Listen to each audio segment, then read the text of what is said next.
Bottom of the first inning here at Genna. Elks 1-2-3 frame against the Knights in the top half.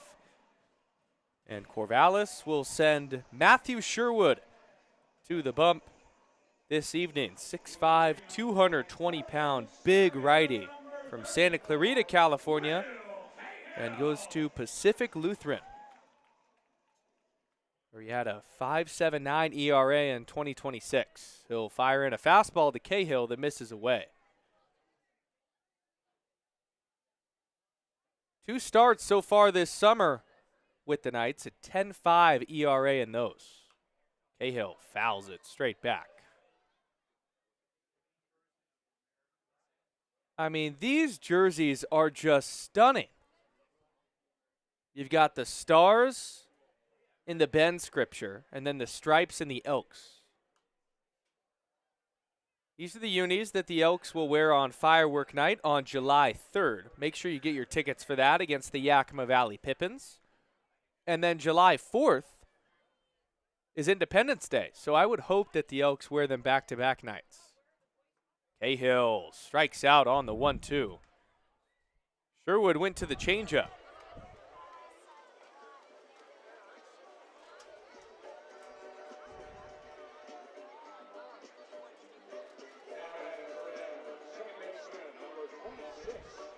Bringing up Isaiah Fudge.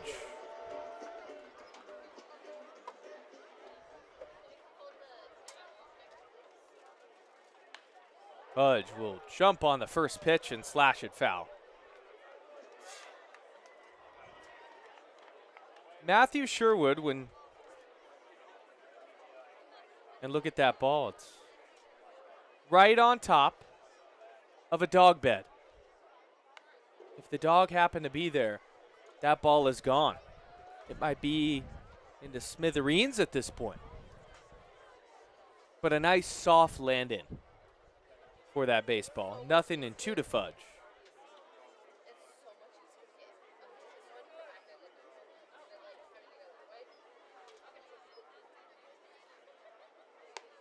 Waste pitch on the fastball up and away. When I was doing research on Matthew Sherwood, a part of his bio was he likes listening to music, working out, and striking out hitters. And he does strike out hitters at a high rate as Isaiah Fudge is down looking on a perfect fastball. That's back-to-back Ks to open this game, and now it's Jace Miller.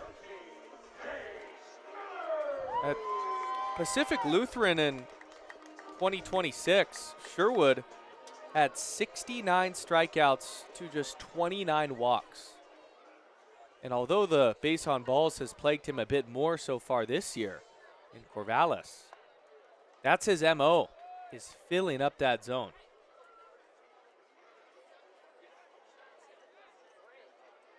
Jace Miller, his 3rd straight night back in the lineup for the Bend Elks. So happy to see number 13.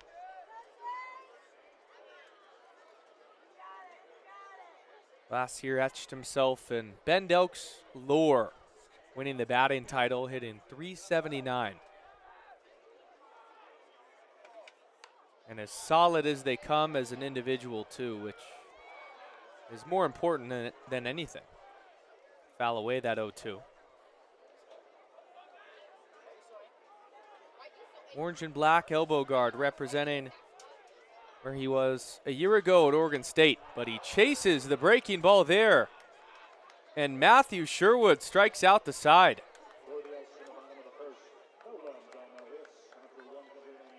Got Cahill swinging, Fudge looking, and then Miller fanning down and away. To the second, no score on Bend Elks YouTube.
Bend South Little League taking some time out of their Sunday night.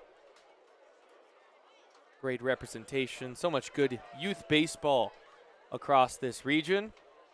And always cool to have them here at these games and see what it's like to be at that next level. O'Neill's first pitch to Swigert misses up and away.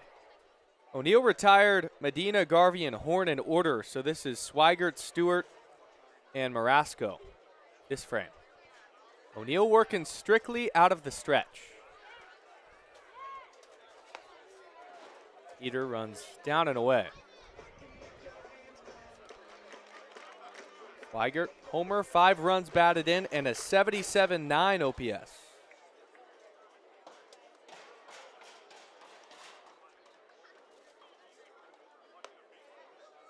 Hey, Kai, 3-0.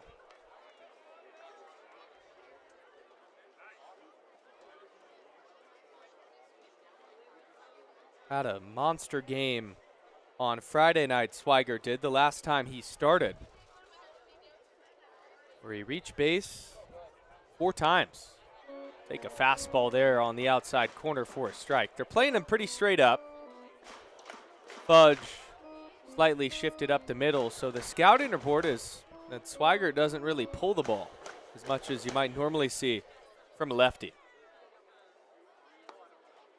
O'Neill walks him, though, to start off the second.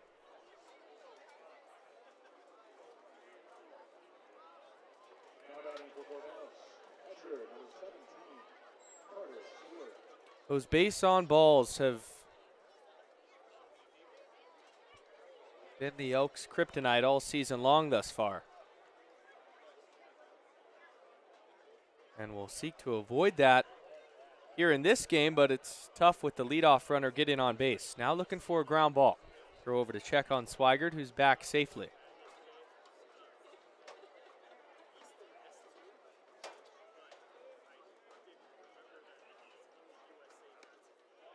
Called a strike on the inside corner. It's 0-1. This is Carter Stewart, who came in as a pinch hitter in last night's game. Got the start on opening night as well. That's been the routine, at least, it seems, for Brook Knight. Going one night on, one night off. And in that Friday night game, had a 2 RBI double. But here he serves the ball into shallow right field. Tallarico's coming in. He makes the catch.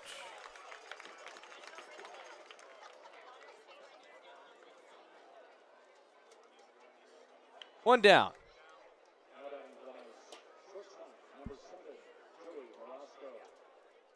Aiden Tallarico, the signature 5 unbuttoned shirt. 5 buttons undone. But guess what? If you've got that swag and you play well too, no one's going to say a thing.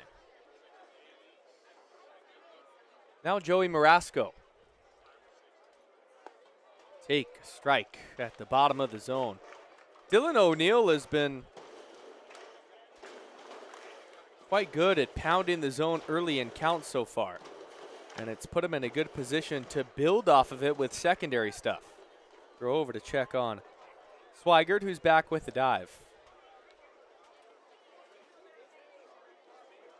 Ray Swigert, a big frame over there at first, so likely won't be on the move, but decent lead. Where's to bunt? Pulls back, and it's called the ball up and in tight. Joey Marasco. Utility man that can play all over the place for Corvallis. They had him in center field the other night, and tonight he's at shortstop. He'll chop that one. This could be 2. Goodman, Fudge, 2 first, and it's over the head of Miller. Trying to take second now is Marasco. Miller's throw there in time.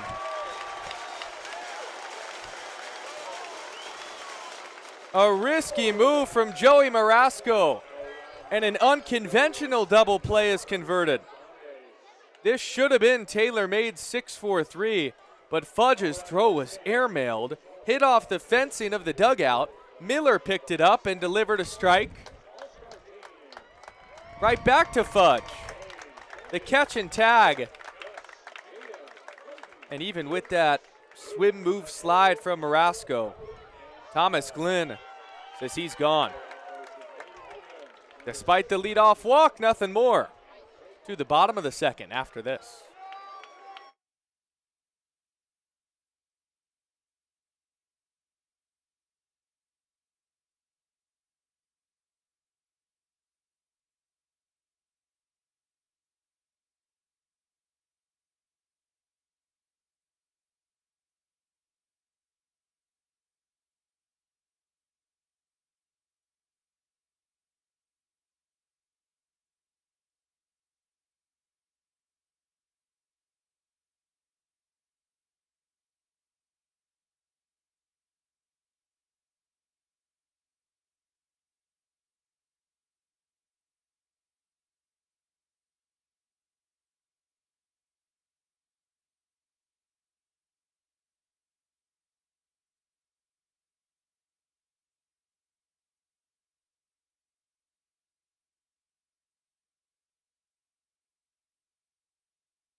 The Bend Elks debut for Cameron Beck in the cleanup spot.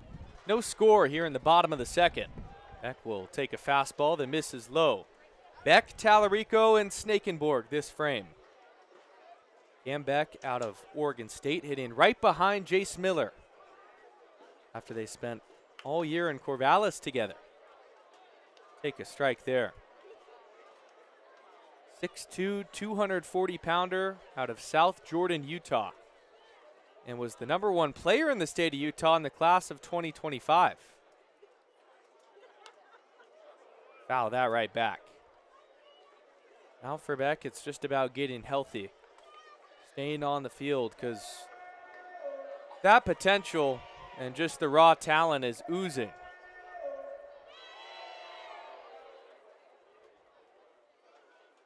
Sherwood continuously pounding the zone. Grounded. Tough play on the backhand from Garvey at third. Throw across the diamonds in time. Good play by Zane Garvey at the hot corner.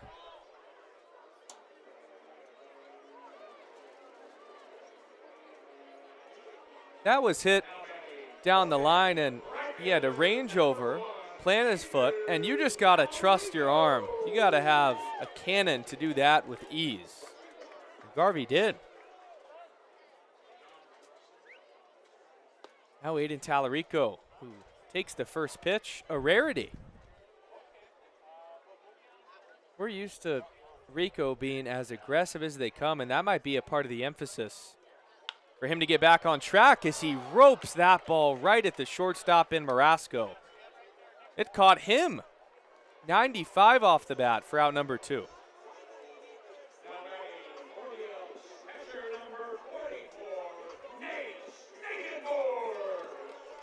Good sign, though, for Tallarico and positives to take back to the dugout, because that was hit well. But Marasco didn't have to move a muscle. Now Nate Snakenborg will take a strike. This has been impressive from Matthew Sherwood and is living up to the hype he garnered out of Pacific Lutheran when it comes to throwing strikes. Though once chopped softly, Garvey fields it on a tough backhand and makes a good throw. A 1-2-3 inning for Matthew Sherwood, and it happened in the blink of an eye. We just came back from break. Third inning, when we come back, both teams still looking for their first hit here on Bend Elks YouTube.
Top half of the third inning, no score. It's been a pitcher's duel. Aiden O'Neill up here in the broadcast booth.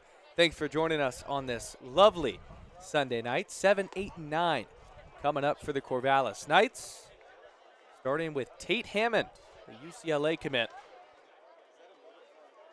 Hammond, Farah, and Siegel working against Dylan O'Neill in his third inning of work. Fastball's called a strike at the base of the zone. Hammond just a 250 OPS, but another one of those prospects that Coach Brooke Knight is just waiting to turn things around.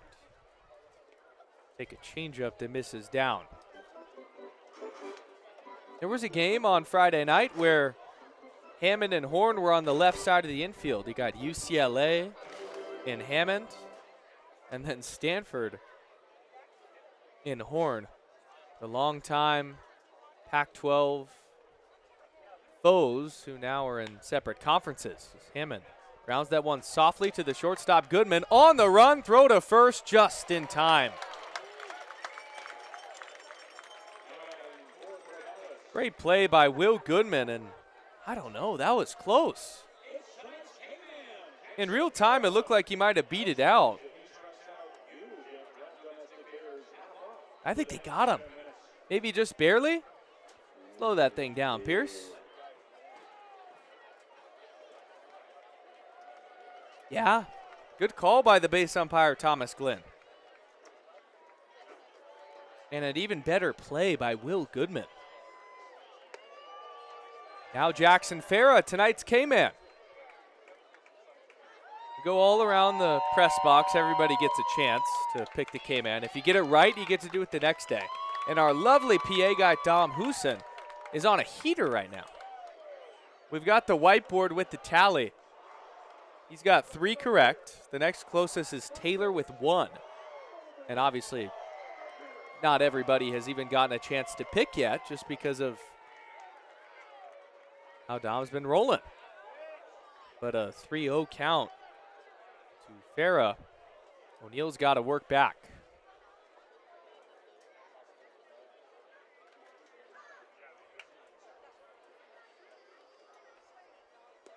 Four-pitch walk. So the polar opposite of a strikeout is the base on balls. Second walk for O'Neill.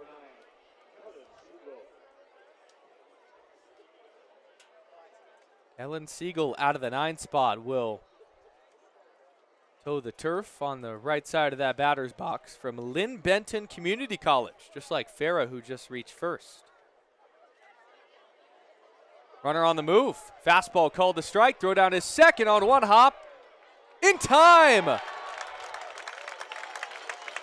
In real time, it looked like Jackson Farah easily beat that one. But Thomas Glenn has out. The throw went to the backhand of Fudge. And a good tag on the left thigh as he shows Glenn the ball.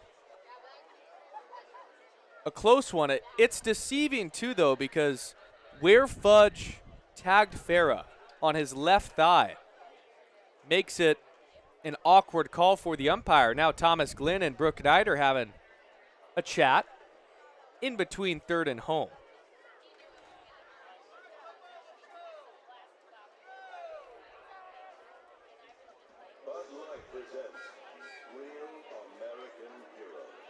By the naked eye, it looked like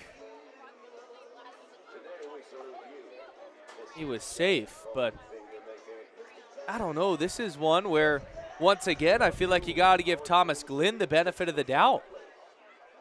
Because if Fudge there tags the thigh, he is gone.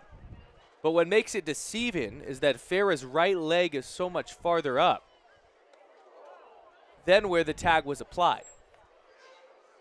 2 gone for Siegel.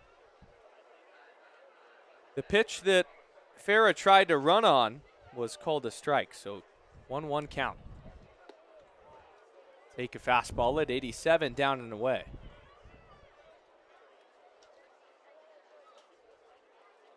This is the first we've seen of Kellen Siegel this weekend, getting the start in right field and batting ninth. Big swing and a miss, 2-2. Lynn Benton this last year had a good campaign, 305 average, 1 homer, 18 driven in, and a 541 OPS so far this summer. O'Neill's 2-2 with 2 outs. Flared, shallow left, Sisitko coming in, and a dunks in for a single. The first hit of this ball game comes with 2 outs in the top of the third. And fit in for a game that has gone like this, that the first hit is off the fists, only 72 mile per hour exit velo.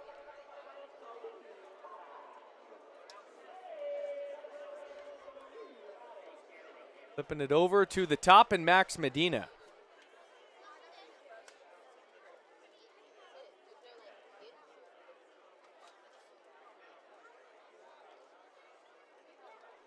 Short lead at first for Siegel.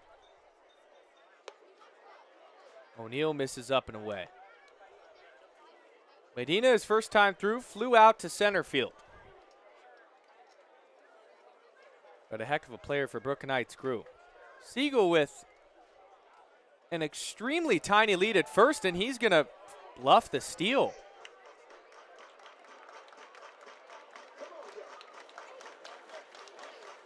He might just be a couple of feet off the base. Took a huge secondary and then had to scamper back. But odd even thinking about running on one with how close he is to first. 1-1 misses outside.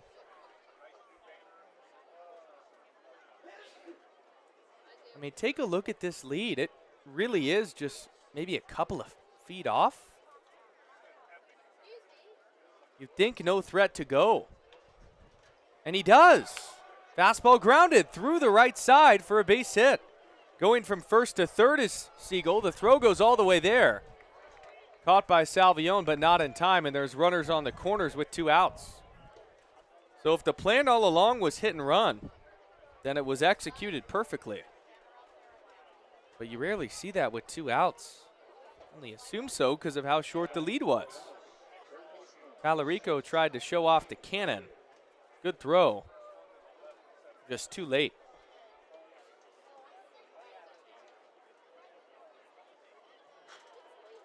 Now a bit of a jam for Dylan O'Neill, facing Zane Garvey. Medina goes. Fastball up and away. Snaking boards throw all the way down to second. Not handled by Goodman. Medina's safe.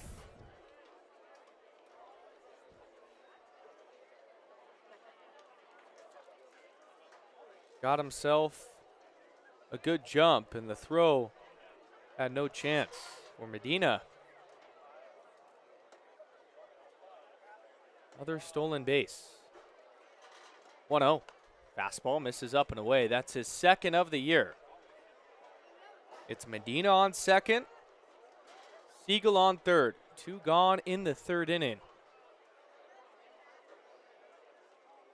The lone 2 hits of this game have been the last 2 batters. Fastball misses away. And with the open base on first and how Zane Garvey has tormented the Elks this weekend, I wonder if they use it, but the guy on deck in Archer Horn is not an easier customer by any means. O'Neill's 3-0. 4-pitch walk.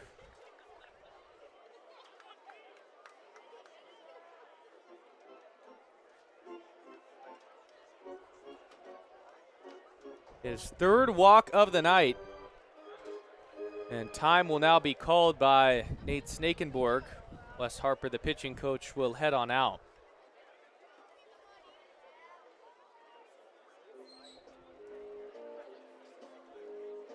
O'Neill's been good, but maybe that command just slipping away a tad. Big spot coming up, even though it's early in this contest. And why not? Let's take a look around the West Coast League scoreboards. A lot of games so far today have been played in the afternoon. So we have some finals across the league, as you see flashing on our beautiful score graphic on the bottom. Edmonton beat Yakima 11-4. Walla Walla beat Kamloops 8-5. Victoria beat Springfield 9-1. Nanaimo beat Wenatchee 16-9. Kelowna beat Port Angeles 8-0. Bellingham beat Portland 9-5. I believe they took the series. And then the other game going on right now, Ridgefield on top of Marion 1-0. That's just in the bottom of the second. Horn will take low on the first pitch he sees.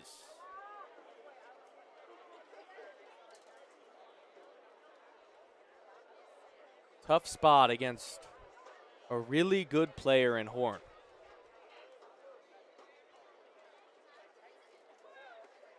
Takes the changeup 2-0. In the last at-bat, he struck out swinging and was kicking himself because he chased a changeup down at the bottom of the zone.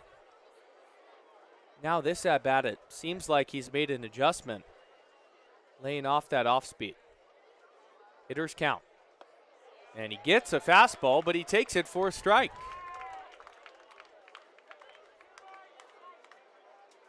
A perfect 10 out of 10 grade from Perfect Game.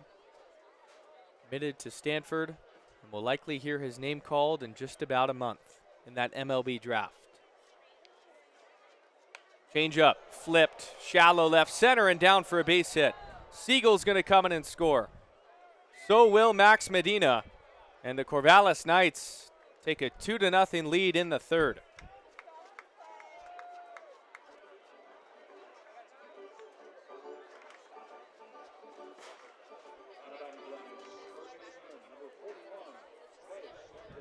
That's backbreaking. 2 walks in the inning that set up the potential rally. Corvallis takes advantage. Now Trey Swigert puts a charge into a ball deep to center field, going all the way back to the track is Will Cahill, but he makes the catch.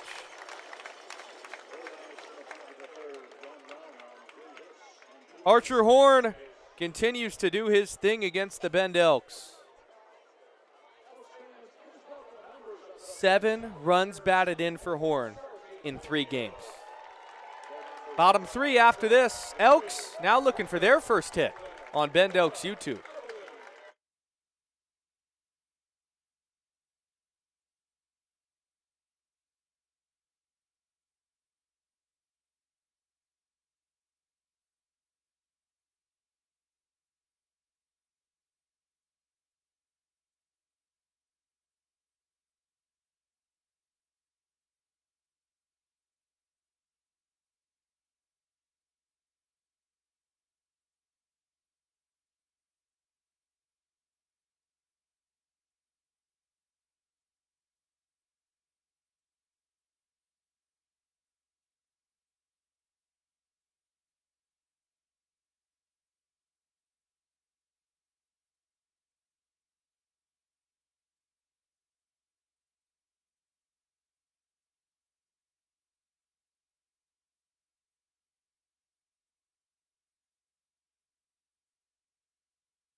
We've got some more outstanding youth diamond sports. Softball all-star team here in Bend, making the appearance on a beautiful Sunday night. The best part about the summer. School's out, and now you get to go watch some baseball. Vinny Salvione, a name that you all know very well, back in the Bend Elks lineup tonight for the first time this season. From Portland, Oregon. And he'll ground the 0-1 to the second baseman and Hammond. Fire on to first. 1 out.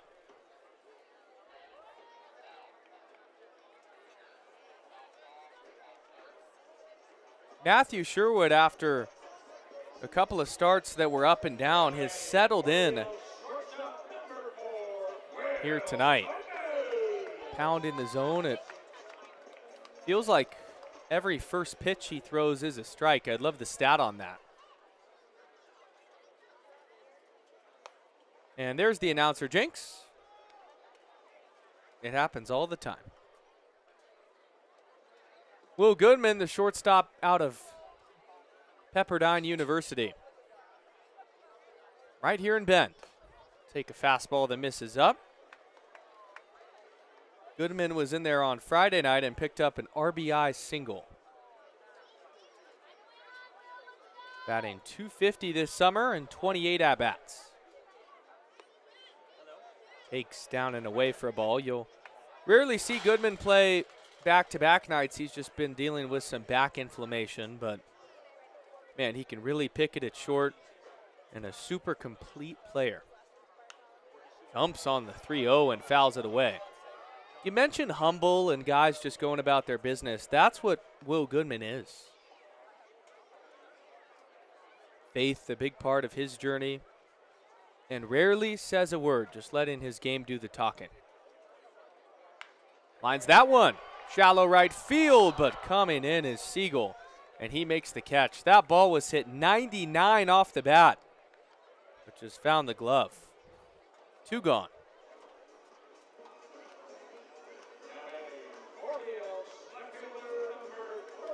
Bring it up, Dmitry Sisidko.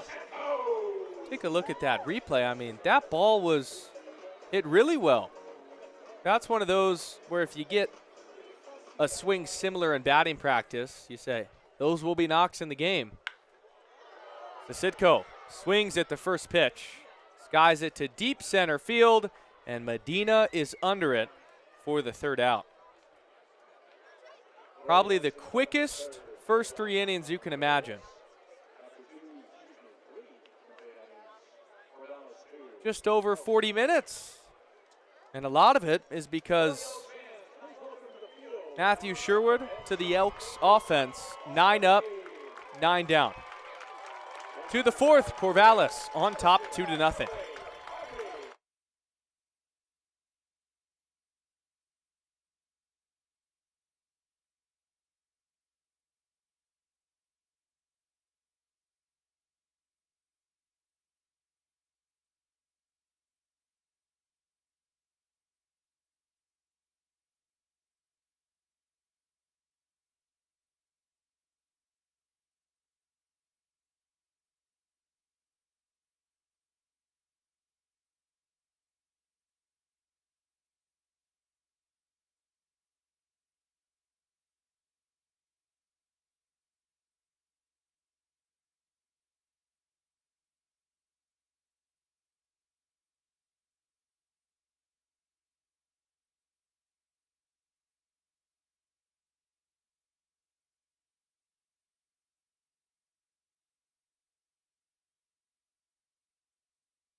Just 2-0 after 3 frames here at Vince Genna Stadium. Corvallis, 3 hits. The Elks, 0. My job here is done for the moment. I'll hand it over to the legendary Mike Parker for the middle frames. Mike, once again, take it away.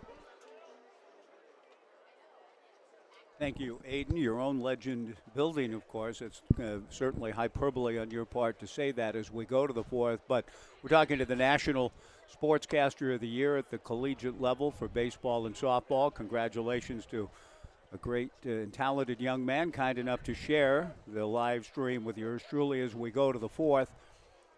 2-0 Knights. Carter Stewart leads things off, takes the first pitch for ball one.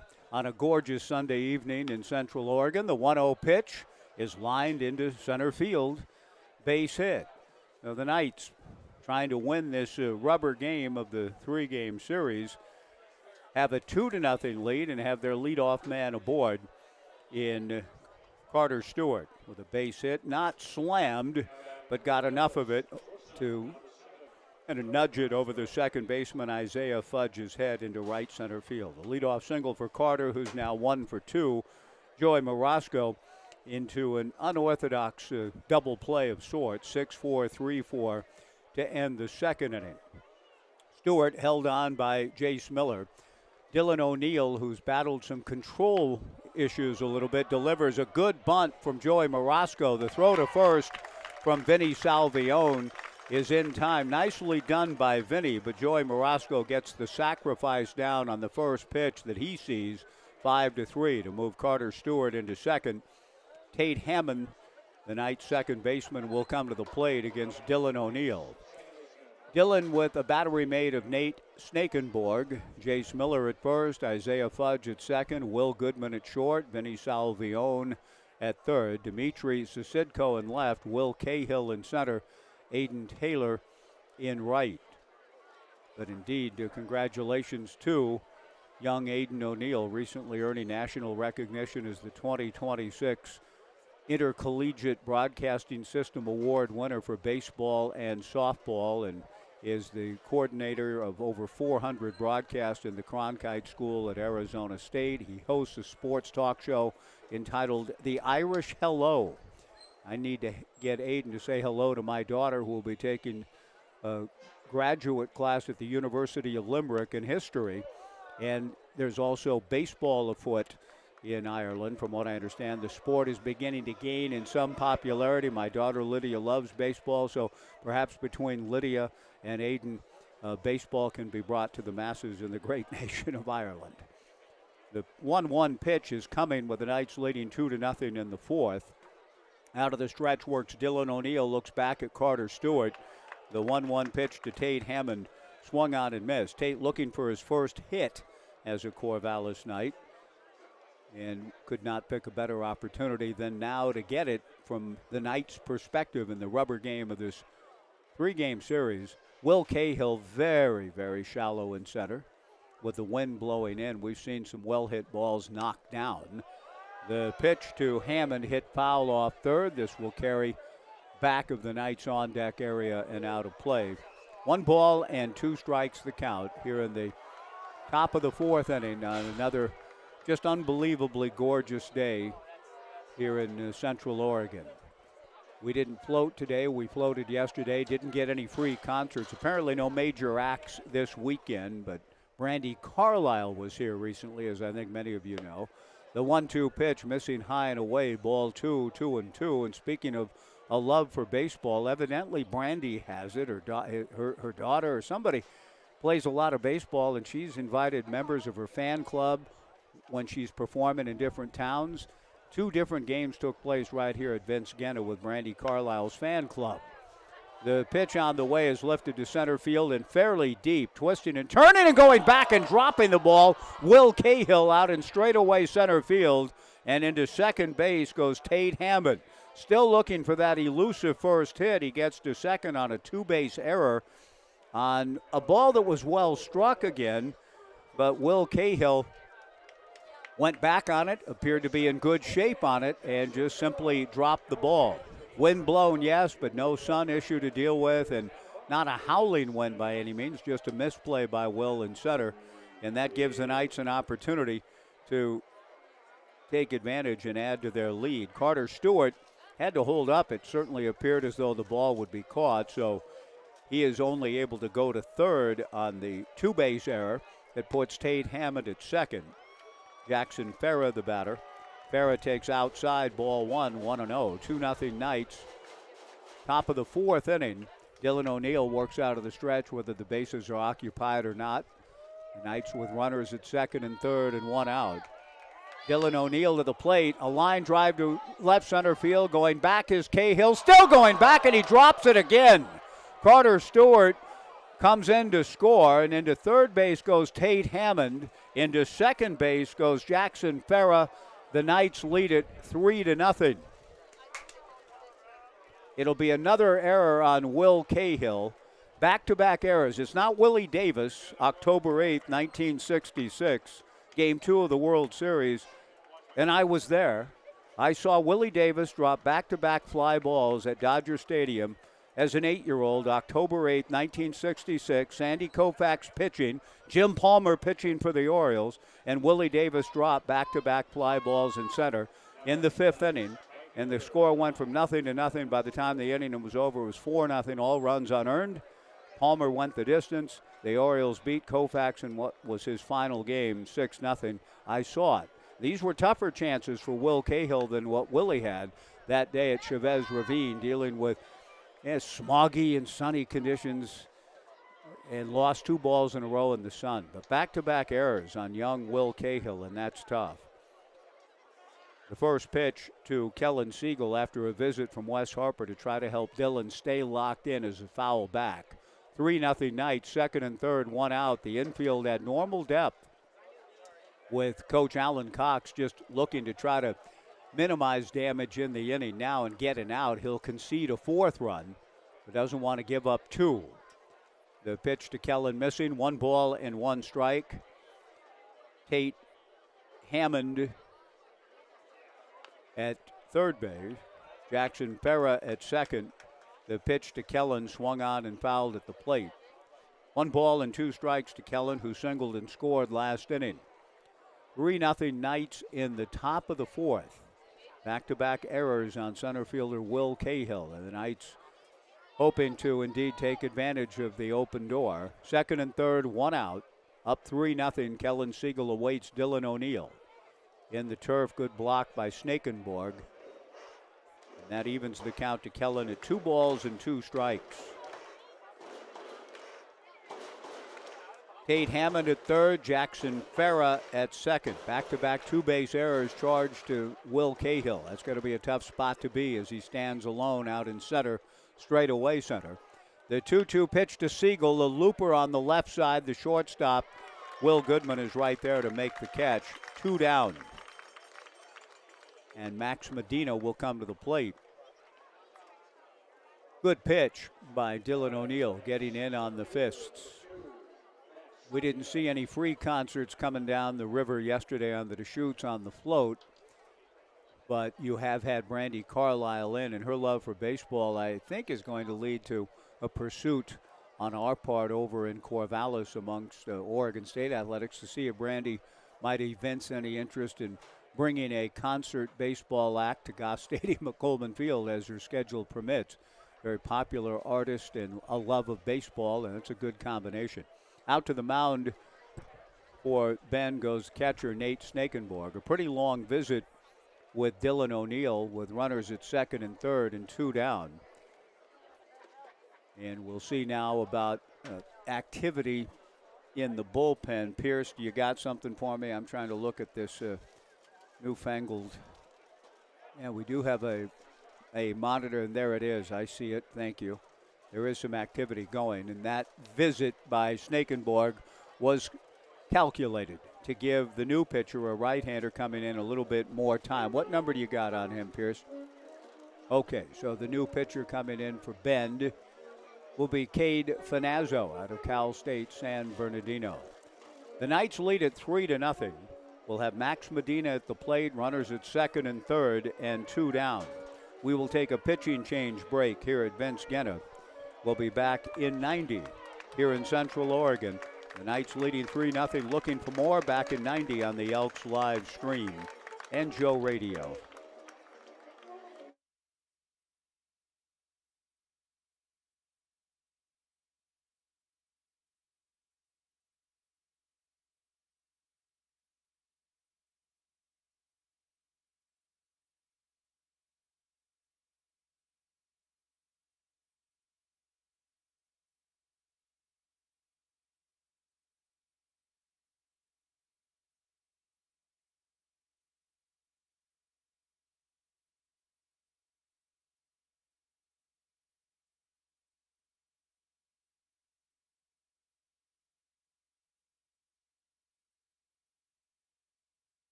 Another nice crowd here on this early Sunday evening at Genna Stadium in Bend. A wonderful place to be, and great to be with you here on the Bend Elks live stream with Aiden O'Neill, kind enough to share. I'm hoping we can reciprocate to get all the logistics worked out when Ben makes a visit to Goss Stadium at Coleman Field later in the summer. But congratulations to Aiden and his recent recognition, and I'm hoping to hear at some point a version of the Irish hello. We say hello to Cade Finazzo, who inherits a tough situation, second and third, 2 down, and goes to work on Max Medina and starts the Knights center fielder with a strike, 0-1 the count. 3-0 Knights in the top of the fourth inning. Finazzo hoping to channel his inner Jackson Ashley, who came in yesterday and turned the game around by inducing an inning-ending double play when the Knights were leading 3-0. Here, a ground ball slowly to second. Isaiah Fudge up with it and flips to first, and it's a nice job done by Finazzo, producing the out and keeping the Knights from adding to the lead as Ashley did yesterday. I had the pleasure of meeting Mari, Jackson Ashley's mother, after the game yesterday and learned, Jackson now at Gonzaga, Mari was Benny Beaver. And I'll tell you the rest of that story when we get him. She wore the Beaver mascot back in the day. Good work by Cade Finazzo. The Knights settled for just one unearned, if ever there was an unearned run. And at the end of 3.5, the Knights 3 and the Elks nothing, back in 1 minute on the Elks live stream and Joe Radio.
Bottom of the fourth inning, the Knights leading the Bend Elks 3-0. Matthew Sherwood, 3 perfect innings and is going to bat and will face, Matthew Sherwood will face Caden Nadeau, pinch hitting for Will Cahill. I feel right now for Will. He's being lifted for a pinch hitter after dropping 2 fly balls consecutively in the top of this inning. Caden Nadeau, the batter. First ball swinging, a fly ball to shallow left field. Moving over is Jackson Farah to make the catch. That's 10 up and 10 down for Knights right-hander Matthew Sherwood. Yesterday, the combination of Jackson Ashley coming in to induce an inning-ending double play ball and prevent the Knights from adding to their 3-1 lead. In the bottom of the inning, Eli Pupo was a pinch hitter, and Eli Pupo drew a walk and then willed his way to a run. Just tremendous baseball. Drawing a walk, excellent base running, and suddenly went from 3-1 to 3-2, and the Elks wrested momentum away from the Knights and won the ball game to even the series. Here, though, Sherwood is able to induce an out on the first pitch to Caden Nadeau here in the bottom of the fourth, and his first pitch to Isaiah Fudge in there for a strike. 3-0 Knights, bottom of the fourth. Sherwood back to the plate and misses a bit down and away. 1-1 the count. 3-0 Knights in the bottom of the fourth, the rubber game of the 3-game series. Jackson Ashley's mother, Mari, told me of being Benny Beaver back in the 90s. The pitch is sliced foul down the left field line off the bat of Isaiah Fudge. In fact, in 1995, she regaled me with the harrowing anecdote of having been knocked down at Parker Stadium in 2 separate football games in 95. Once by a football player for the Arizona Wildcats, another by a California Golden Bear linebacker. Fly ball to left field, drifting back is Jackson Farah. He reaches up to make the catch. And that's 11 in a row set down by Knights right-hander Matthew Sherwood. And with 2 away, Jace Miller, the batter. Mari, I hope I got the detail right. I wasn't writing anything down. Listening, I thought, with a pretty good degree of attention to an anecdote you don't hear every day. Couple of things. Jackson Ashley's mom, former Benny Beaver, wearing the gear and getting knocked down twice in a football season at Parker in '95. I mean, I haven't had many conversations along those lines in my life. Ground ball to short. Joey Morosco up with it and fires over to first. Yesterday, I think the fourth inning took about 31 minutes. A little quicker here today. A 1-2-3 frame. Jace Miller grounds out. Sherwood has faced 12, retired 12. We are through 4. The Knights 3 and the Elks nothing. Back in 60 on the Bend Elks live stream and Joe Radio.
A new pitcher in for the Bend Elks as we go to the 5th. A tough luck 4th inning for starter Dylan O'Neill, giving up an unearned run. So a new pitcher and a new center fielder. Keaton Nato batted for Will Cahill, stays in the game and plays center. And now left-hander Jabari Simon into the ball game for the Bend Elks. Jabari out of Everett Community College. And the first appearance, debut for Jabari, with both of these rosters beginning, as said earlier during our radio broadcast down the hall, becoming whole. Players arriving from different schools around, mainly around the West Coast, and getting here and settling in now for what will be, we hope, great summers for all of these young men in the outstanding league, the West Coast League, of which Bend and the Knights were charter members. Bend right here in Bend, when the Knights joined in 2005, still the Aloha Knights, moved to Corvallis 2 summers later. And these 2 organizations very closely joined through the summers. In fact, those 4 straight seasons of postseason play, 2008 through 2011, and have met 7 times in postseason play, including last year. Jabari Simon's first pitch to Zane Garvey misses outside, ball 1. The lefty back to the plate. The 1-0 pitch is away for ball 2. 2 balls and no strikes. Zane Garvey, Archer Horn, and Trey Swigert, the scheduled hitters for the Knights. 3 consecutive left-handed hitters. As I mentioned, it was quite a sight to see 8 left-handed bats in the Knights lineup in the opener Friday. I said I'd never seen it. I asked Brooke Knight, the Knights skipper, about it after the game. He said he'd never in all of years of coaching had ever written 8 left-handed batters in a lineup in the same game. So I was glad I was in good company, having been somewhat surprised by that development with the Knights roster here in 26. The 3-0 pitch to Zane is a strike, and the count 3-1. Jabari Simon, a left-hander, rocks into motion, comes back 3-1 and misses down and in to Zane Garvey. Boy, he is showing a tremendous eye, a discriminating eye at the plate in this series. He's now walked 8 times in this, the 3rd game of the series. That'll bring to the plate Archer Horn, who has struck out and had a 2-out, 2-run single in the 3rd. We're in the 5th, 3-0 Knights.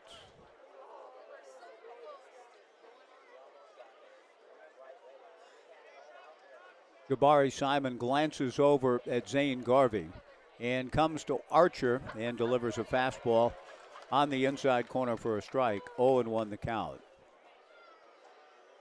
So no free concert on the river, but it looks like you've got some good acts coming. You've had Brandy Carlisle already, Bonnie Raitt here last weekend.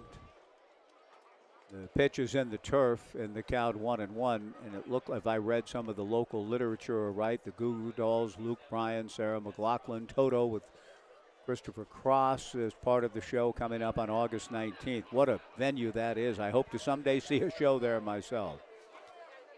Seeing a show here, baseball style, Sunday night, 3-0 Knights in the fifth. A beautiful night to be at the ballpark.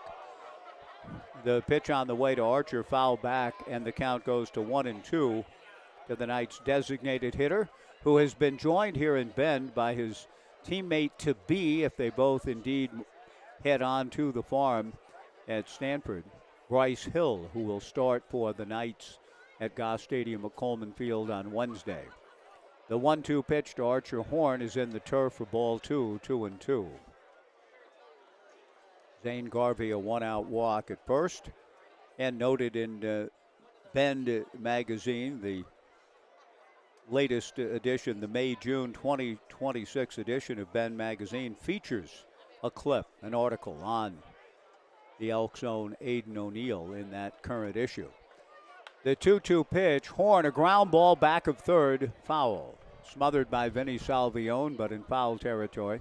The count remains 2-2. So if you get a chance to see, I know that for locals, it's kind of a touristy thing, I suppose, for visitors, of which there are multitudes to this great part of the world. But Bend magazine has a good story on local star Jessica Mendoza, the Olympic gold medalist winner, great person, baseball commentator. 2-2 pitch is outside, ball 3, who makes her home here in Bend with her family. 3-2 the count. And also a really good cover story on indigenous guides along the river for fishing, and a recognition that we indeed are here on the land of the Confederated Tribes of Warm Springs, Wascos, and Paiutes. Right here at Bend Genna, that includes the 3-2 pitch to Archer Horn, misses for ball 4. Jabari Simon has come in and not commanded the zone. He has issued back-to-back walks to Zane Garvey and Archer Horn. The batter is Trey Swigert, 1 out. Far, he thought the ball might have dropped. Now, there is a new center fielder out there, and Keaton Nato did a nice job to read the ball well struck off of Swigert's bat. Cahill had caught a ball off of Swigert's bat back in the third. Back-to-back errors last inning led to a defensive change, and Keaton Nato makes the catch. Now a ground ball to the second baseman, and Isaiah Fudge has the ball go under his glove into right field for an error. And the Knights catch a break. That'll be an error on Fudge on the ground ball. I don't think a double play could have been turned, but certainly 1 out and maybe 2 if Fudge would have been quick on his release to Will Goodman, the shortstop, covering. But no outs recorded, and that, I think, eases Zane Garvey's pain a little bit. He needed to tag and go from second to third to be available there, but didn't get back to second base in a timely manner. Does advance to third on the error on Fudge. Joey Morosco, the batter, bases loaded, 1 out, 3-0 Knights. Joey takes down and away, ball 1, 1-0. 3 runs, 4 hits, no errors for the Knights. No runs, no hits, no base runners. 3 errors for Bend. 1-0 to Joey Morosco, sacrificed in his last at-bat. The pitch glances away from the catcher, Nate Snakenborg. Garvey was thinking about it, came down the line a bit, and holds up with a count going to 2 balls and no strikes to Joey Morosco. Zane Garvey at third, Archer Horn at second, Carter Stewart at first with 1 out. Morosco with the count his way, 2 balls and no strikes. The infield a double play depth for Bend. Jabari Simon from the stretch, the lefty to the plate, a strike, and the count 2-1. Big opportunity here again for the Knights. A good job last inning by Cade Panazzo to get an out and keep the Knights, when they had runners at second and third, from adding to their lead.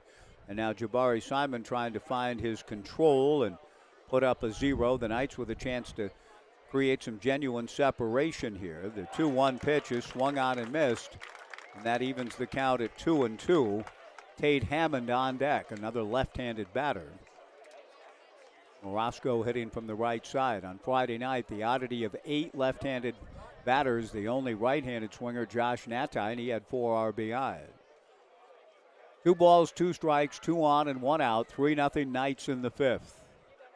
Simon ready, Jabari delivers, up and away. Ball 3, 3-2. Back home for the Knights tomorrow night. And a long stretch of games coming back. The Knights will make the trip across the pass this evening. It should be a spectacular drive. 3 balls and 2 strikes the count to Joey Morosco. Jabari delivers, up and away. Ball 4. 3 walks in the inning, and this one forces in a run. Zane Garvey down the line to score. The Knights lead it 4-0 on the bases loaded walk. Joey Morosco picking up the run batted in. And Tate Hammond, the hitter.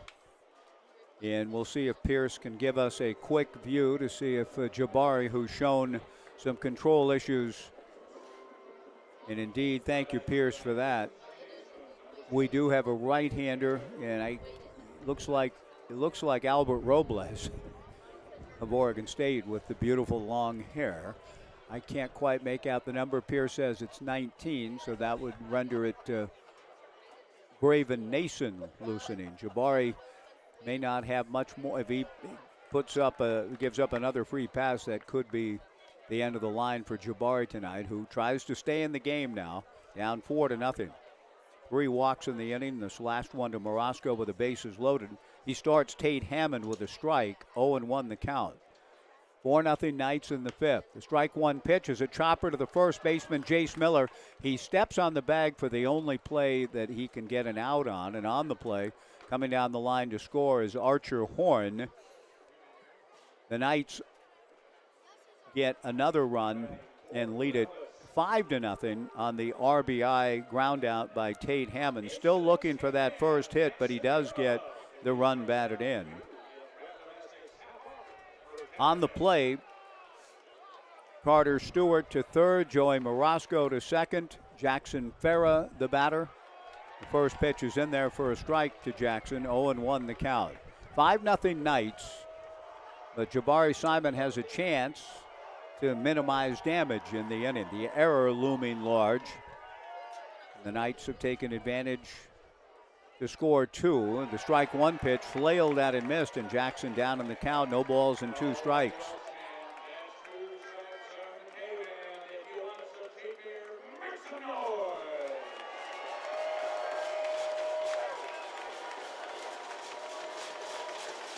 The K-Man is in a hole, 0-2. Jabari Simon to Farah in the turf. Good job by Snakenborg to keep the ball right around home plate. He lost it for a moment, but located in time to prevent Carter Stewart any notions of coming down the line from third. Carter at third, Joey Morosco at second, 2 down, 5-0 Knights in the top of the 5th inning. 1 ball and 2 strikes to Jackson Farah, who has walked and been aboard on a drop fly ball in center. 2-base error. Farah looking for a clutch 2-out, 2-run hit that will really, I think, send the Elks staggering a little bit if he's able to deliver it. Jabari trying to execute a different plan. The pitch is hooked foul down the right field line in the corner. Pretty well struck off the bat of Jackson Farah. He's still up there with a count of 1 ball and 2 strikes.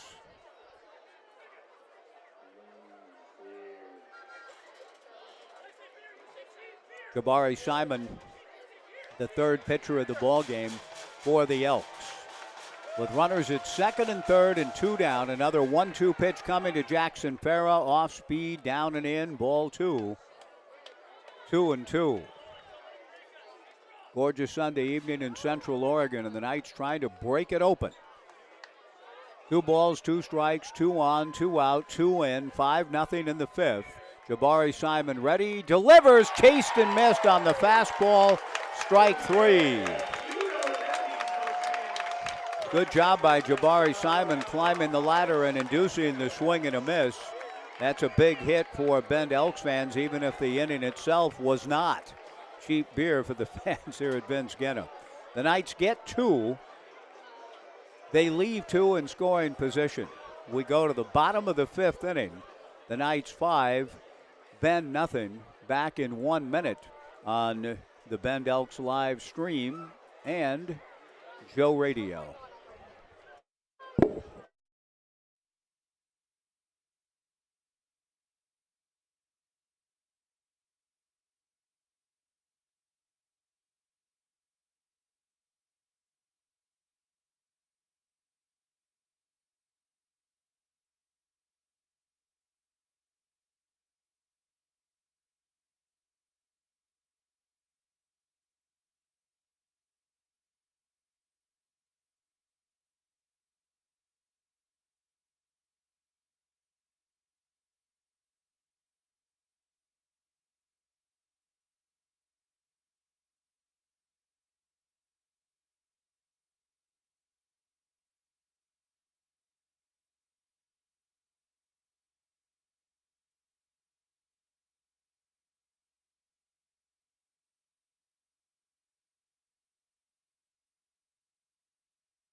Five to nothing, Corvallis Knights as we move to the bottom of the 5th inning at Vince Genna Stadium. The Knights coming home for a long homestand, which will include a week from yesterday, Saturday night. The first of 2 spectacular drone shows in Bend right here at Vince Genna Stadium after a quick trip up to Yakima. Travel day tomorrow for the Elks. We'll play the Yakima Valley Pippins Tuesday, Wednesday, and Thursday. Be back here Friday for the first ever drone show spectacular in this beautiful ballpark. Make your plans to join the Bend Elks when they return home Friday night. A little trip up to Yakima in the midweek. Matthew Sherwood with a 5-0 lead going to work in the bottom of the 5th inning. His first pitch missing low and inside to Oregon State's Cameron Beck. The 1-0 pitch, that misses for ball 2. 2 balls and no strikes. Sherwood has faced 12 and retired 12, including Cameron Beck, who grounded out in the second. The 2-0 pitch pulled foul down the left field line. 2-1 the count. Cameron Beck, Aiden Tallarico, and Nate Snakenborg, the scheduled hitters for the Elks in the bottom of the 5th inning. Matthew Sherwood comes to the plate with a 2-1 pitch. Breaking ball grounded to short, fielded cleanly by Joey Marasco, and he throws across for the 13th consecutive out, recorded by Matthew Sherwood. Cameron Beck 0 for 2, 1 away, and Aiden Tallarico. Good contact, but an out for Aiden in the second will come to the plate.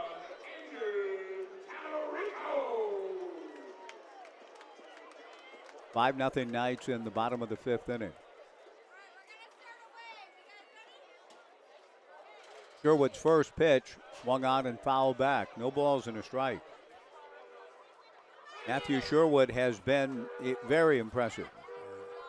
In fact, so much so that I have not fretted over describing the fact that no one's gotten on yet. The strike 1 pitch, breaking ball grounded foul. There are 2 schools of thought, of course, on the whole thing. In progress, do you mention it, do you not?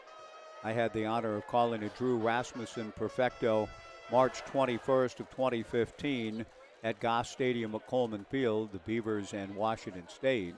And I didn't mention it. I had the honor of calling a Josh Osich no-hitter at Jackie Robinson Stadium 2011 for the Beavers against UCLA and did not mention it. So the Osich precedent, when we got to Rasmussen's flirtation with perfection and ultimate completion of the perfecto, I chose to stay away from mentioning it exactly in detail. The strike 2 pitch to Tallarico fouled away.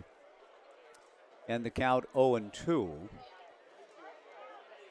October 8, 1956, 10 years to the date prior to the Willie Davis and Sandy Koufax debacle in the World Series that I saw. The strike two pitch swung on and missed on the changeup. 2 down, great pitch by Matthew Sherwood among many. He's retired 14 in a row, has a 5-0 lead, and Nate Snakenborg the batter. I was stunned to read recently about the Larson perfect game in the World Series in '66 for the Yankees against the Brooklyn Dodgers. Snakenborg takes a strike, the count 0-1. Larson himself was the only one as the perfect game was rolling along. Don himself, the 7th inning. The strike one pitch is a line drive, base hit to center field. So I guess it's my fault. Snakenborg, a line drive, base hit to center.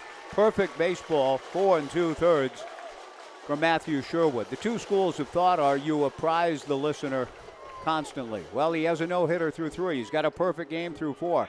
I have chosen to say, generally speaking, nobody on base. He's retired all 14 batters that he's faced. Well, that actually saying Matthew Sherwood is in the process of throwing a complete perfect game. But Don Larson broke the cardinal rule in his own dugout at Yankee Stadium on October 8th of 1956. The first pitch to Vinny Salvione misses outside, ball 1. First base runner comes on a solid base hit to center for Snakenborg for Bend. 5-0 Knights in the bottom of the 5th inning. 1-0 pitch, breaking ball in there for a strike. The count 1-1. As that ball game progressed, 5th inning, 6th inning, around the 7th inning, Larson sees Mickey Mantle. Mickey has just came out of the clubhouse bathroom, I think, and was close to Larson, who was sitting there by himself. A throw to first, and Snakenborg back. And Don Larson says to Mickey, well, Mick, I've come this far. Do you think I'm going to get the perfect game? And Mantle turned and walked away from him as though he was trying to flee a leper. I'm not going to talk to you about that. The 1-1 pitch, tap foul at the plate, and the count to Salvione, 1-2. It was the pitcher himself. No player, no teammate, no broadcaster in theory, depending on what you subscribe to from the booth. But anybody in the dugout on the field, hey, look, and you see Larson's throwing a perfect game. Wow, that's special. You're not supposed to ever mention it in progress if you're a player on the field. And Larson himself, well, Mick, you think I'll get it done? Mickey nearly ran from him. The 1-2 pitch just outside from Matthew Sherwood. Ball 2, 2-2. Well, I dared broach the idea of the perfect game. 14 up and 14 down. Snakenborg naturally breaks it up with a base hit. The Knights leading 5-0. Sherwood trying to what probably will be his final inning of work. Will settle, he hopes, for 5 scoreless innings and 1 hit. Time called. Vinny Salvione backs out of the box. But no matter how it's cut, it has been a tremendous outing for Matthew Sherwood. After a previous start that did not go quite so well, a tremendous bounce back for Matthew. I'm not quite sure what's going on here. Time called by Salvione. He's backed out and is visiting with Michael Lane. Something about what?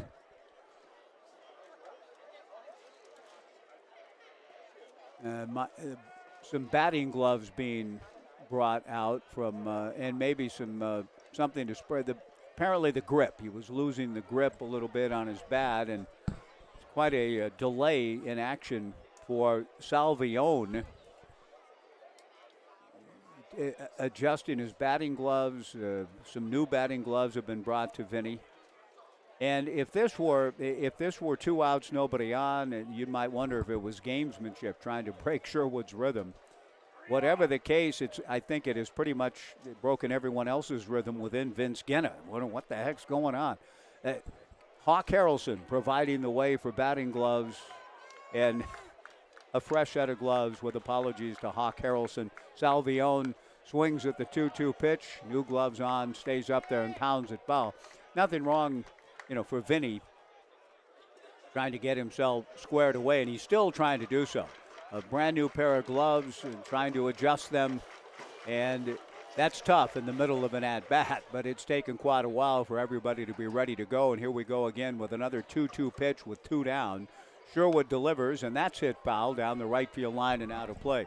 So again, I spoke too soon about perhaps the swiftness of play tonight compared to last night's 30-minute inning. With Salvione again out of the box, again adjusting the gloves and trying to kind of pull himself together here, channeling his inner Mike Hargrove. 2 balls, 2 strikes, 2 outs, 5-0 Knights in the bottom of the 5th. Sherwood ready, the 2-2 change, got him swinging. Great pitch by Sherwood, who comes up, fired up off the mound, pumped up with his teammates, and I'm really happy for Matthew Sherwood. He had to endure what almost appeared to be a delay tactic and was very happy that he was able to get out of it with the changeup inducing the swing and a miss from Salvione after a long delay. 2 strikeouts for Sherwood, whose day I assume is over after 5 innings of nigh unto perfect baseball. No runs, a hit, a man left. Through 5, the Knights 5, Bend nothing.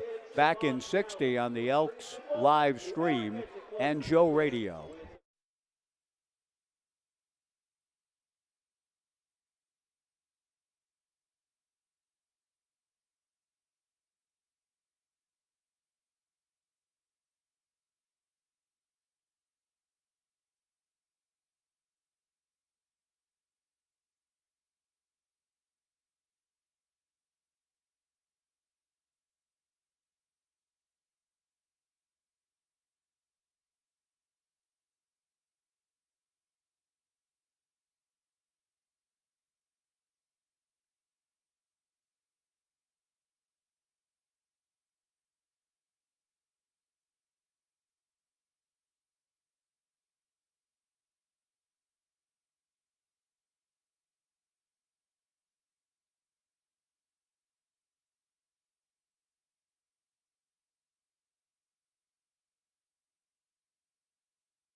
Braven Nason coming into the ball game for the Bend Elks as we go to the top of the 6th inning. Mike Parker along with Aiden O'Neill on the Bend Elks stream and Joe Radio.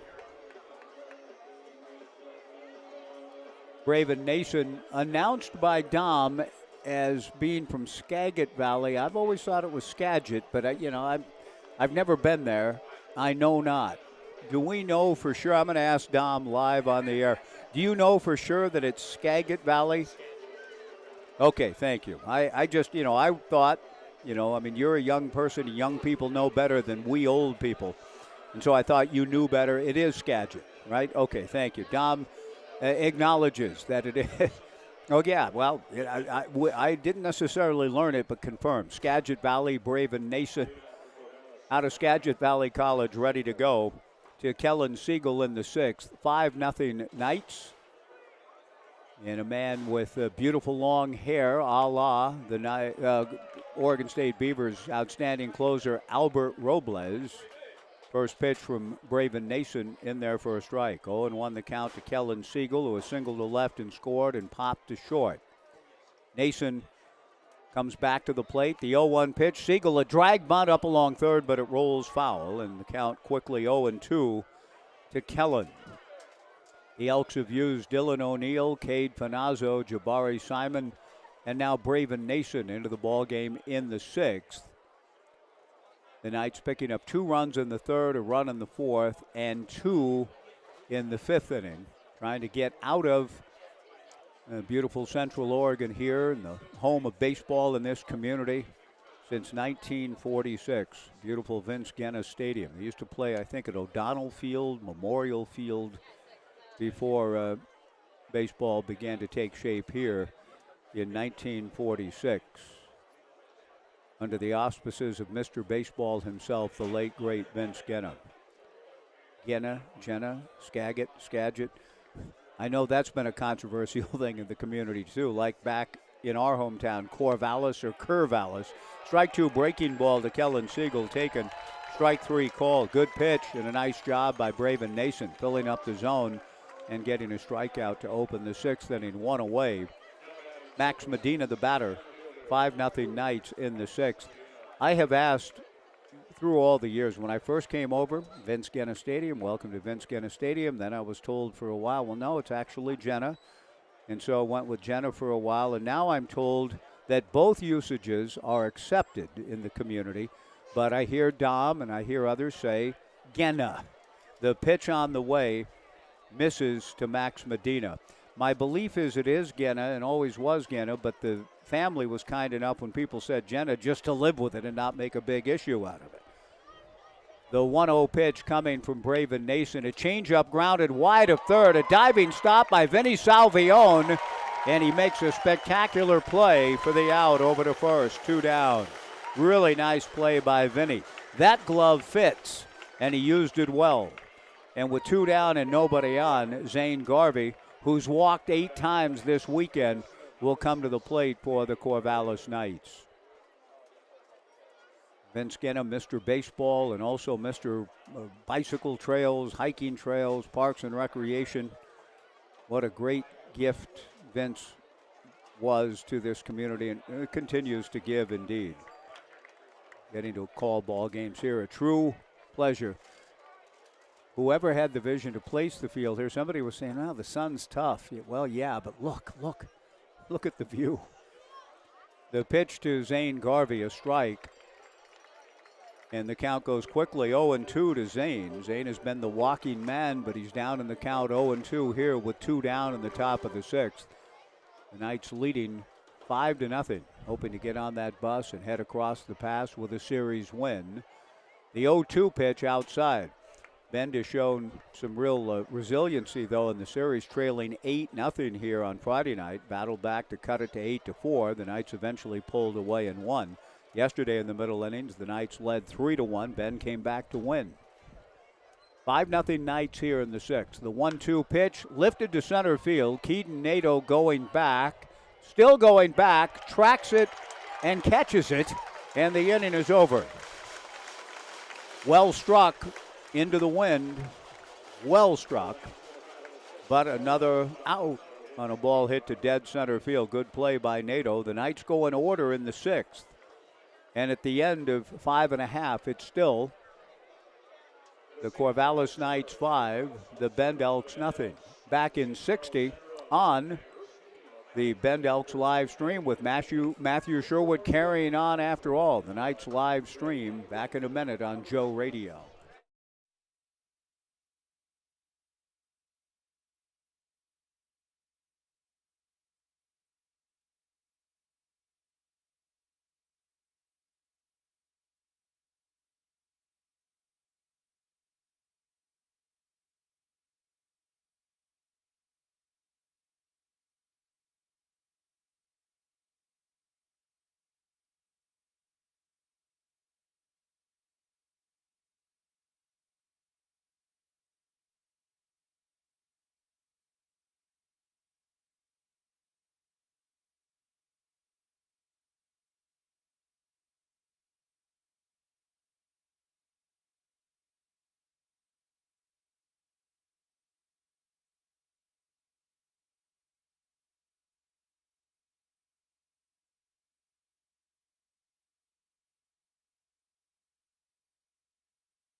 Matthew Sherwood has been masterful tonight, and with only 52 pitches through 5, Matthew is sent out again by Bo Kearns and Brooke Knight to carry on in the sixth inning with the Knights leading the Bend Elks 5-0. Sherwood has allowed 1 base runner. That was a 2-out single last inning. He finished the inning with a flourish, striking out Vinny Salvione. 5 strikeouts, so he has been, as Crash Davis would say, more democratic than fascistic. Strikeouts are fascist, said Crash in Bull Durham, and he's been using his defense. Here, though, he's not able to flag a ground ball back up the middle into center field. Base hit for Will Goodman, jumping on the first pitch that he sees from Matthew Sherwood, who just made his 53rd pitch in the 6th inning. Great economical outing for Big Matthew. He gives up a leadoff single to Goodman. It's the first time that the Elks have had their leadoff man aboard. And that resiliency I spoke of in terms of being able to fight back in games, we'll see if it comes into play here in the 6th for Bend. Dmitry Sisidko at the plate, and here we go. First pitch gets away from Carter Stewart, and it almost seems to be on cue that things change a little bit in these middle innings for the hometown Bend Elks. They fight. And on the wild pitch, Will Goodman, I believe it's a wild one. We'll take a look. Did he wild or pass ball? I'm just asking. I can't. Is it a pass ball or wild pitch? Wild pitch, thank you. Couldn't tell if it hit the turf from my angle or not. Wild pitch, thank you. Will Goodman to second. The 1-0 pitch to Sidko misses for ball 2. How about that? I want to go too much Mel Allen on you here, but how about that? Sailing along, a base hit, wild pitch, 2-0. Sherwood hoping to kind of quickly now settle himself back in because it's a 5-0 lead. That seems comfortable, but things can change in a hurry. Sherwood to the plate, ball 3. 3-0. Caden Nadeau on deck with the Elks beginning to get a little notion or two. Okay, base hit, wild pitch, 3-0. They feel like they're just another play or two away from getting right back in this ballgame. Beautiful sunny Sunday evening in Bend. Breezes blowing in from center. The 3-0 pitch taken for a strike. 3-1 the count. Sherwood has been economical. He has been under control. He has not walked a batter. Perfect game through 4 2/3. Trying to continue to stay away from the free pass as he works Dimitri with a count of 3-1. The 3-1 pitch, a ground ball to third, looked in by Zane Garvey and throws across to first, holding Will Goodman at second. One away. And just in the overall psyche of things, that's a big out for Sherwood. Again, trying to prevent any considerable notions to set in on Caden Nadeau. I might have to ask Dylan O'Neill about something my daughter said earlier today. We spent a wonderful evening last night here. They headed back today to float the Willamette River back in Corvallis after floating the Deschutes yesterday. Nice life, nice work if you can find it. Ground ball back up the middle into center field, base hit for Caden Nadeau, rounding third on his way to the plate and scoring for the Bend Elks. It's all gone now. The perfect game, the no-hitter, and now the shutout. Matthew Sherwood giving up the base hit to Caden Nadeau. It's now 5-1. With notions, perhaps, still in the minds of the Elks with a runner in scoring position and one out. 5-1 Knights. I'm going to see if Pierce has any view of the Knights bullpen to see if there's anything going on back of Sherwood now. We'll try to get a look down there and see. It's difficult to see through the bright sun and see if there's anybody pitching, and it looks like some movement has begun down there. No one throwing at the moment. Colin Novacek is walking around, but no one throwing. But notions. I'd have to ask Aiden O'Neill on a changeup. It looks like another out's going to be recorded. A two-hopper to the second baseman, Tate Hammond. He fields and throws to first on the play. Nadeau goes to third. 2 down. Jace Miller to the plate. The talk show, The Irish Hello, hosted by Aiden O'Neill. Lydia says, and she's going to go over to Ireland to study in a histories graduate and a master's program at the University of Limerick this fall. Lydia says that people over there in Ireland say notions. The first pitch swung out and missed. About people who, the upshot of what she said was that many people in Ireland, they may be dealing with just kind of a dreary view of things, kind of a, whether nihilistic or not, or I said, Neil Diamond view of life, I don't know. But those that try to rise above it have notions. That's how it was explained to me yesterday as we were having breakfast this morning at Jackson's Crossing. The pitch is in the turf and the count 1-1, as was everybody else in the city of Bend, having notions and eating at Jackson. What a great, the wait, well worth it. 1-1 pitch in there for a strike, and the count 1-2. So I don't know if Lydia's onto something, whether Aiden, I'll have to ask him at some point, the Irish hello. For those of you with Irish roots and family, perhaps, is it notions, meaning you have notions that you can be above your circumstances and do better? The 1-2 fastball from Sherwood just missed, and the count 2-2. 5-1 Knights, bottom of the 6th inning. 2 balls, 2 strikes, and 2 outs. Jace Miller looking for a clutch 2-out hit to draw the Elks closer. If he gets it, Bend is certainly right back in the game. They've scored a run in the last couple of innings, broken up a perfect game, no-hitter and shutout. The 2-2 pitch taken low, ball 3, 3-2. For the first time in the ballgame, Matthews labored a bit. Last inning, no. Yes, he gave up a hit with 2 outs, but came back to strike out Vinny Salvione and only needed to deal with a batting glove delay. Now the 3-2 pitch to Jace Miller. Fastball taken. Strike 3 called. The inning is over, and Matthew comes hopping off the mound exuberantly again. Well done today by Matthew Sherwood. He's fired up, and it has been, from a Knights fan's perspective, enjoyable to watch him at work. Perhaps not so much here in Bend. But notions spurred a little bit in that inning, and Bend does get a run. We are through 6.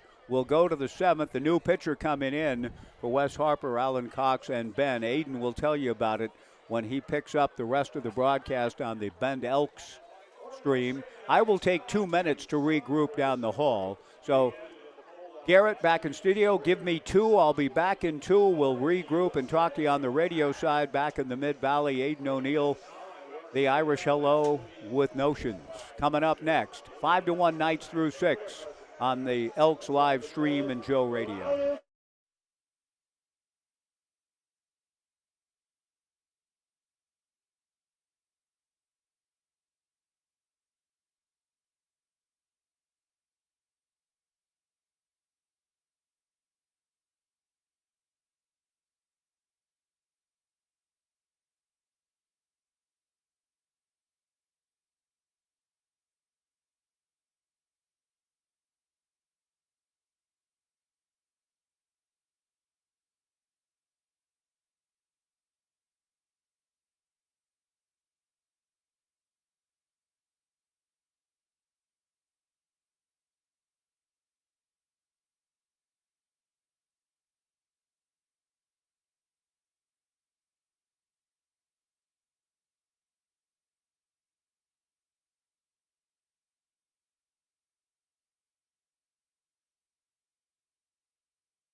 A frustrating end to the 6th inning for the Bend Elks as Jace Miller was called out on strikes on a pitch that was just off the plate.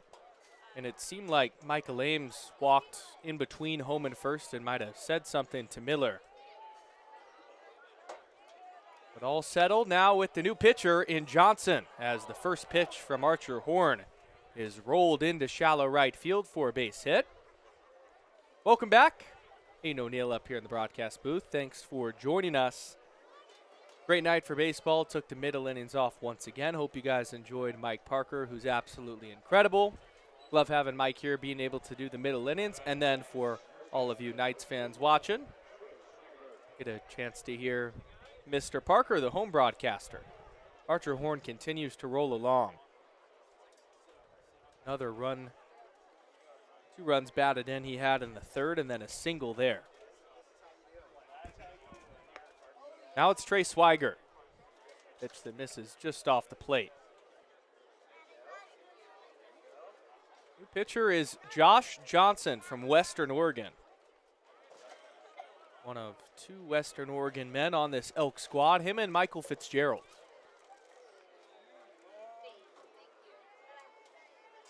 1-0 fastball misses down.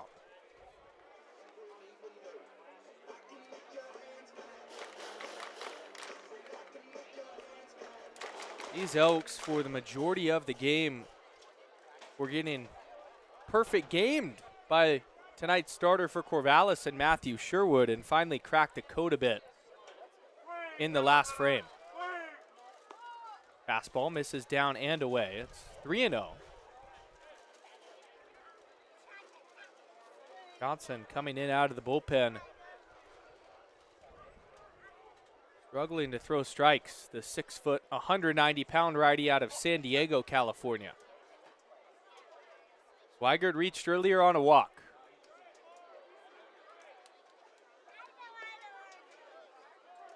That one just got the bottom of the zone. A gift from home plate umpire Michael Ames and a 3-ball count.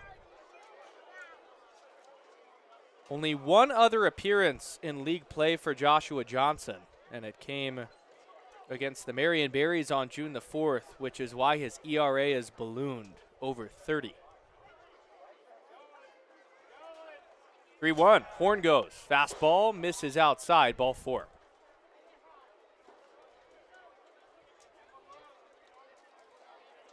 So back-to-back base runners. And another walk for these Elks. It's been their kryptonite.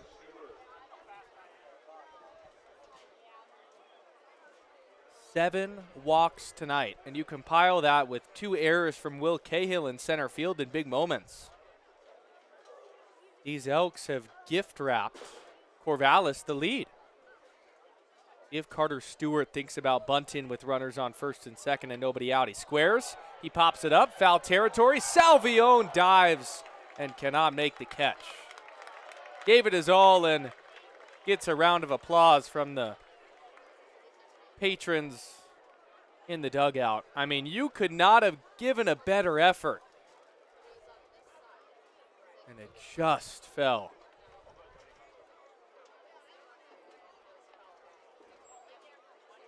Stewart reached his last time on an error from Isaiah Fudge. The Elks have committed 3 tonight, and all in costly spots.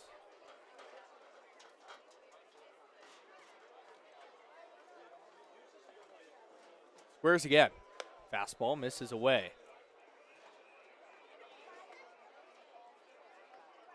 You look back to it, in the 4th inning, the Elks had 1 out, runner on base. Drop fly ball from Cahill in center field. The very next play, he dropped another fly ball that brought in a run. And then in the next frame, an error by Fudge ultimately resulted in a 2-run frame for the Knights. That one's roped deep down the right field line and foul. Talarico gave chase, but could not get there. Johnson looking for a much-needed strike 3.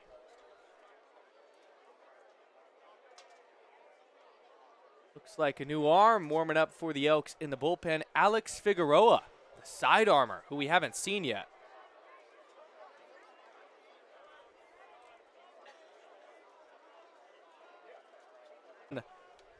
In the 2-strike count.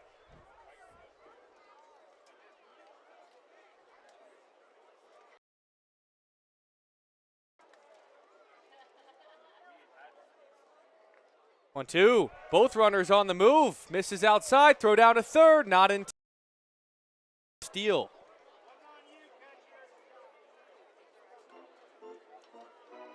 That's one that's on for just simply forgetting about the base runners. And both got a huge jump.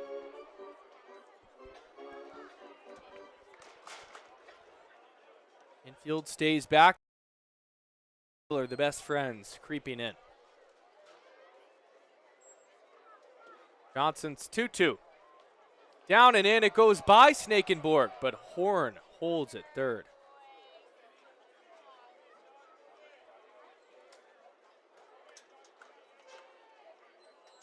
Open base at first, Joey Marasco on deck. make or break moment in this frame. Elks already down by 4.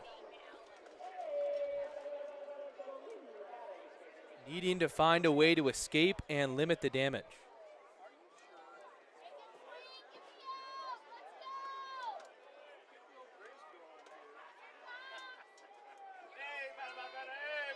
Johnson's 3-2. Lined up the middle and down for a base hit. Horn will score, getting the stop sign at third is Swigert. It's 6-1 on the RBI single from Carter Stewart.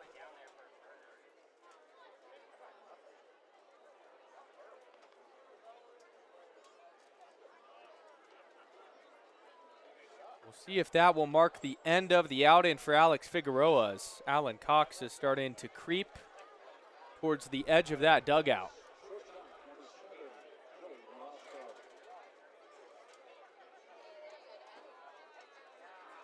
But he's going to let Johnson keep rolling. Swigert on third, Stewart on first. Joey Marasco. This is away on the slider. In just one night after the Elks had all that momentum in the 6-3 win, it feels like they're getting back to that same old recipe that got them in trouble during the 7-game losing streak. Walking batters, committing errors in the field. Breaking ball misses up. Johnson really laboring out of there, just looking for a ground ball. Some way to get some positivity into the mind.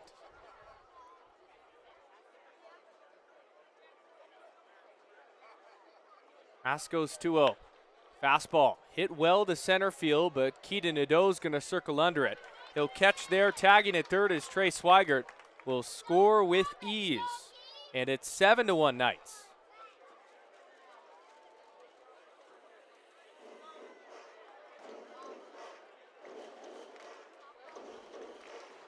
Two big insurance runs for Corvallis. And as we get late here, already in the 7th, looking bleak for Bend.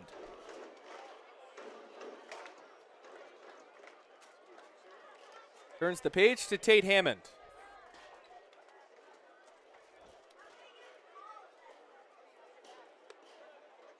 Fastball misses up and away. When you look at the stats for these Bend Elks, fielding percentage-wise, they are dead last in the entire West Coast League. And the 3 errors today just compound on top of that in the frustrating manner that is encapsulated this season. On the move is the runner, fielded by Goodman, throw to first just in time. That's Carter Stewart who reaches safely at second. The fielder's choice by Will Goodman, and a good play, as sure-handed as they come, ranging to his right.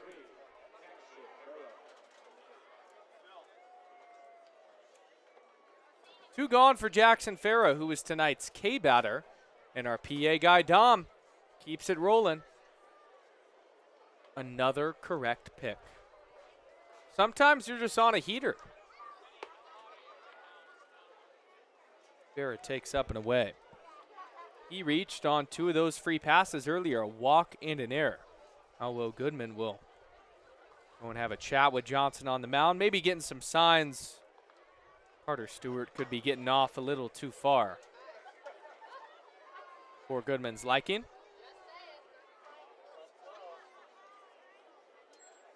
Farah from Lynn Benton Community College. Hit just .217 there, but 14 runs he batted in and also stole 6 bases. Tall lefty with minor movement on that side of the box.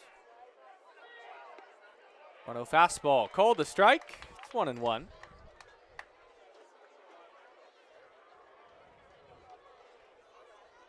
Farah this series has been a staple of the 8-hole. His 3rd straight game starting in the 8th spot. 1-1 with 2 outs, misses down and in, stopped by Snakenborg. And the production from the bottom of this Corvallis order has really set up their offense for success all weekend long.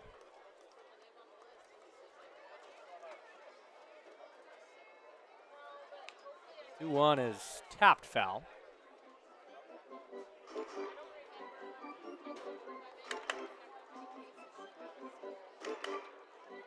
The final game of 3 and the final game of this homestand before the Elks head to Yakima early next week for a 3-game set before they're back home next weekend, so make sure you get your tickets. Johnson paints the corner, and that will end the inning. A backwards K, his first of the night, but the Knights bring in 2, now 7-1. Stretch time at Genna. We're back after this. Your feet with me. We are gonna sing "Take Me Out to the Ball Game."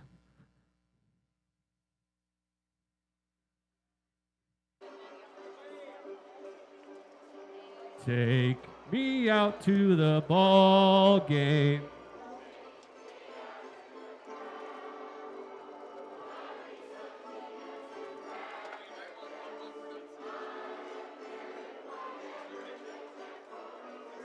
Root, root for the Bend Elks. Let me hear ya! The old ball game. Let's get some runs!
Corvallis gets 2 in the top of the 7th.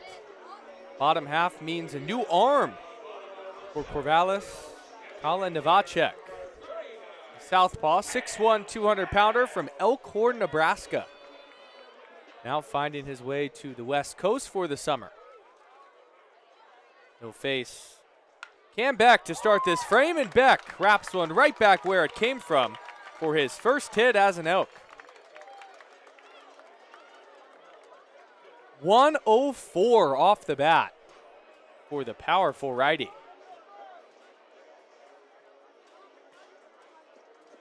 He smoked that ball.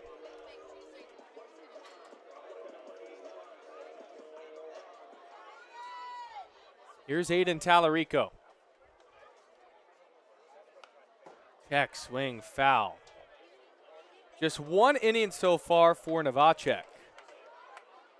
Didn't allow a run. That came against the Marion Berries on June the 10th. That was a peculiar series where game 1 was canceled because of, I believe, something to do with the weather in the press box. As Tallarico rips one down the left field line, fair ball. Beck hits second and heads to third. He has to get dirty. He's there safely. It's a double for Rico. And the Elks are in business here in the 7th.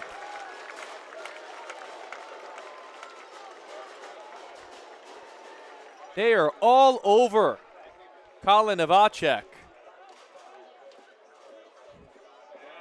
2 batted balls hit over 100 miles per hour.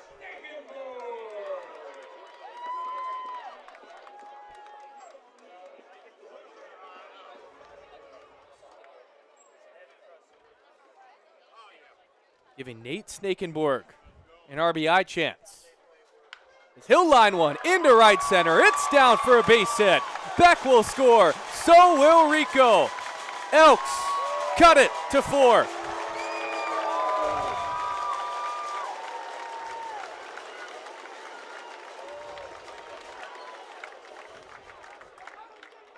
Another even 100 off the bat. And these pitches being left over the middle by Colin Novacek are being hammered. Snakenborg was all over it.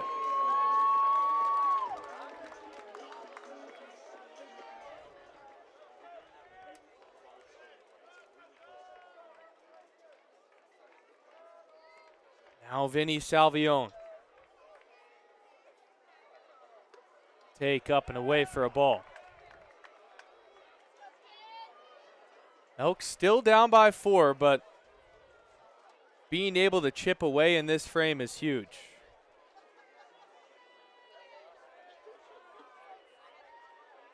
Looking to just keep the line moving. Throw over to check on Snakenborg, who's back with the dive. Crafty pickoff move by Novacek got him leaning.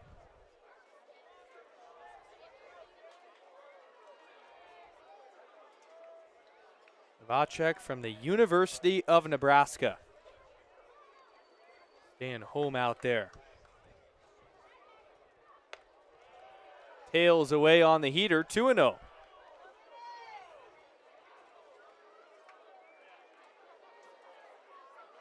And on the bump, this last year, just 12 1/3 as a Cornhusker. And the opposition got to him, a 17.5 ERA, 14 strikeouts, 14 walks. Salvione takes a strike. Vinny's 0 for 2 tonight in his first game back as an Elk. Was a staple of the order the last 2 seasons. And also has some interest about getting into coaching. This is kind of that last chapter, this and the next season, of Salvione's baseball career, it feels like. As he fouls that away down the right field line. But has a keen interest for Bend in general, and I think that's what makes Vinny's story and journey here so special, is he really loves it. His whole baseball career, aside from this last season being in Bowling Green, Ohio, was in the state of Oregon. It means the world to him. We'll chop that one softly. Marasco fields it at short. His only play is to first in time. Moving up to second is Snakenborg, and there's 1 out.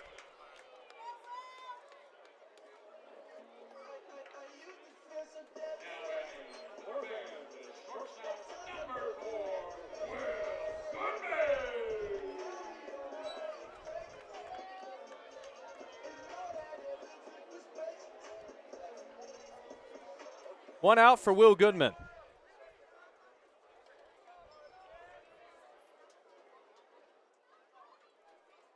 Had a single his last time through, a ball that was hit hard.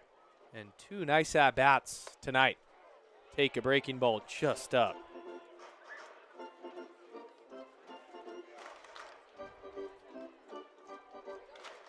Corvallis as a staff has done a good job against these Elks, even with that loss yesterday.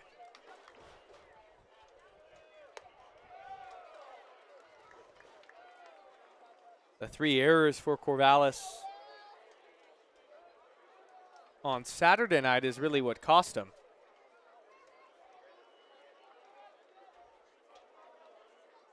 But the Elks have something cooking, more momentum than they've had all night.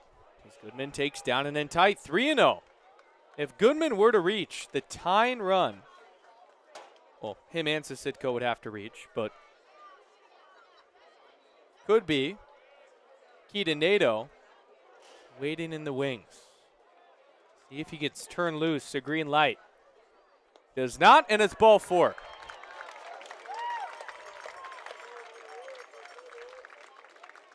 If you believe it, just the first walk of the night for this Corvallis pitching staff that started with the brilliance of Matthew Sherwood. Now Colin Novacek out of the bullpen has struggled. Time is called.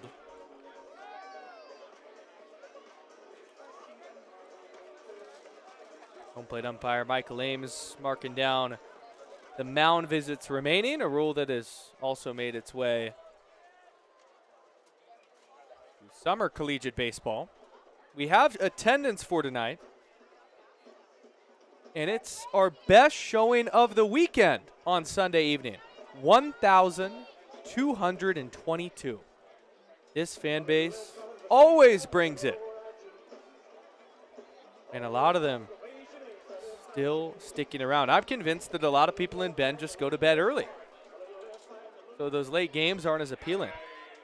Now you go to a game at 5, you could still be tucked away by 9. Here's Dmitry Sisitko. Snakenborg on second, Goodman on first. Dimitri's 0 for 2 tonight. Novacek's pitch. Squares to bunt, pulls back, and takes a strike.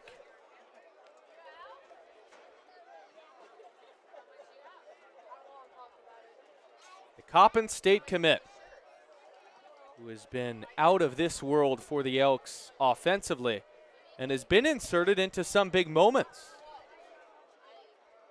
0-1 chopped softly to Hammond at second. Flips to second for one. Throw to first.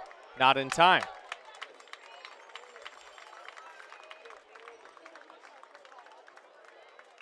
The Sidco's hustle keeps the frame going. And if it wasn't for it, it likely would have been a routine 4-6-3 double play. The Knights did everything right on the flip, the catch, the throw.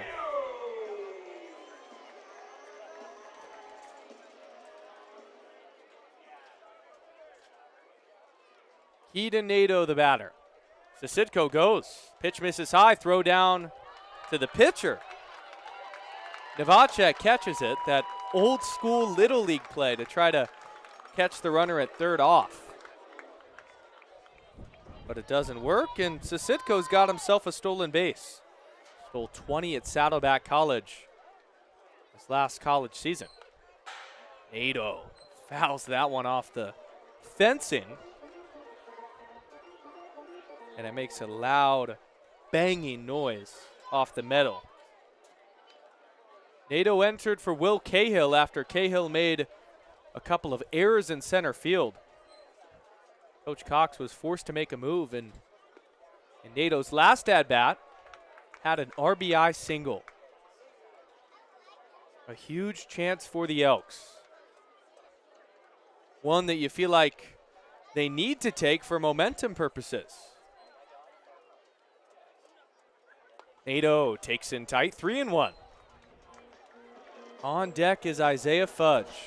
Good part of this Bend Elks order. And Nadeau can sit one pitch, one spot to crush. Takes inside, ball 4. The second walk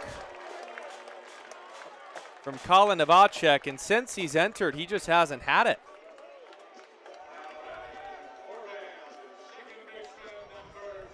Very well could have been out of the frame if Dmitry Sisitko was a hair slower.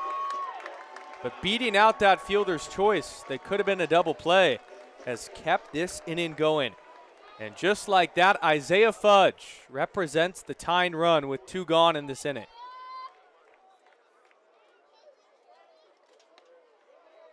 Fudge takes a strike.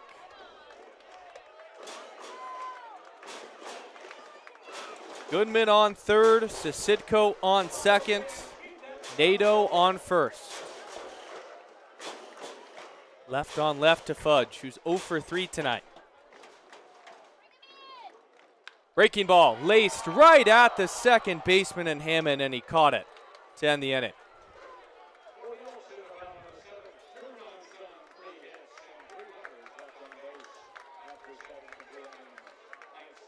The Elks strand the bases loaded, their best chance of the night, and cannot capitalize.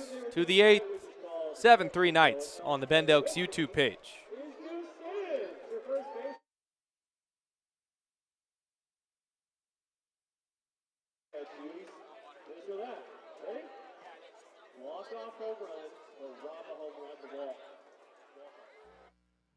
Have your coach accidentally call you the wrong name all season, or teammates call you a weird nickname? Teammates. Free Chipotle or free energy drinks? Chipotle. Class in a full baseball uniform or practice in pajamas? Go to class. Throw 100 miles per hour or never strike out again? Never strike out again. Nice, nice. Live with 10 golden retrievers or 100 squirrels that think you're their team captain? Gotta go with the squirrels. All right, rapid fire here. We're going to go for some slang. 6'7" or no cap? No cap. Aura or Riz? Aura. Locked in or built different? Locked in. It's giving or low key? It's giving. Cooked or Delulu? Cooked. Thank you, Deuce. We learned a lot about you tonight. Give it up for Deuce Sims and Get to Know an Elk.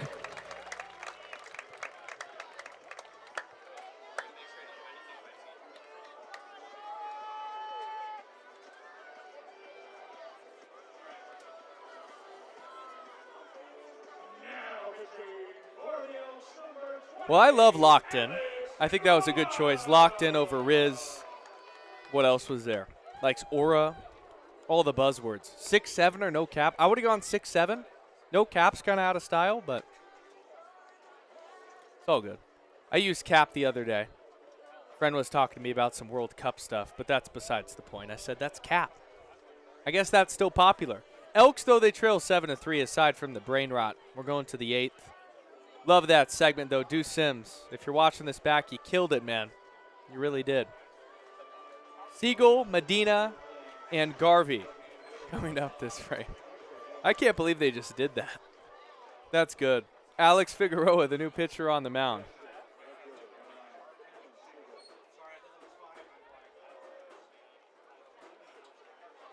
And wait till you watch the way Alex Figueroa pitches. It's fun.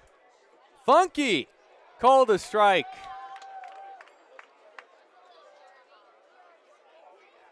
Kellen Siegel probably saw him warm up and was wondering, what is the approach? When you throw like that, you don't have to throw hard. It's wicked. That one misses down and away. Appeal down to first. He did not go. Alex Figueroa, 5'11", 175 pounds. From Arizona. Look at that. The dip down. The movement working horizontally. Look at that again. Alex Figueroa. This itself is worth the price of admission. I love it. Crafty. Wicked. Every word you can think of. And he got him looking. There might be something here, folks.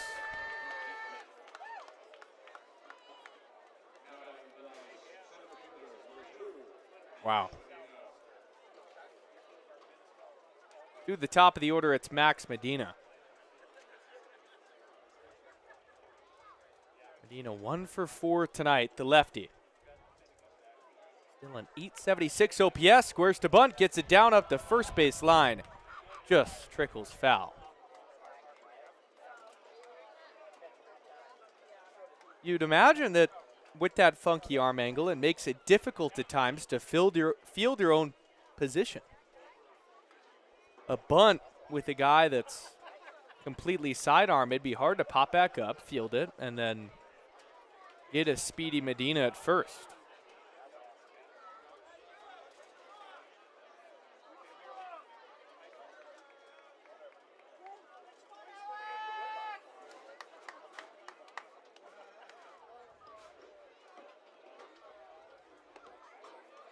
Fastball misses away.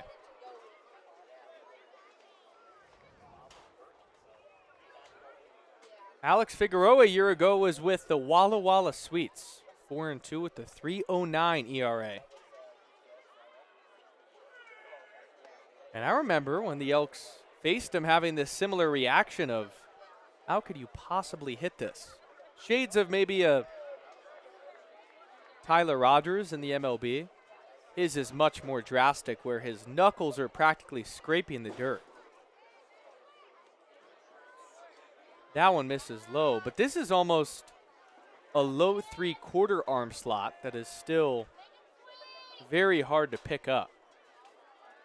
Worked 32 innings with Walla Walla. 24 strikeouts to 18 walks. That's chopped to Miller at first, and there's 2 outs.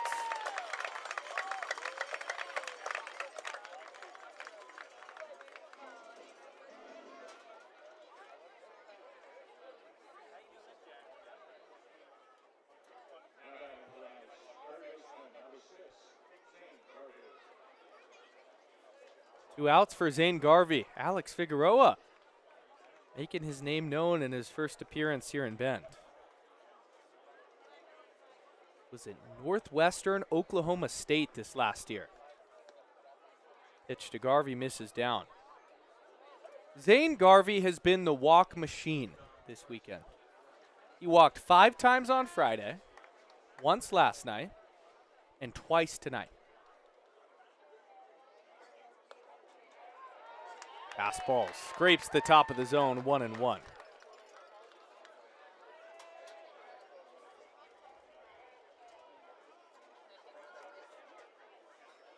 Zane Garvey from Western Oregon, just like the pitcher a couple times ago, and Josh Johnson for the Elks.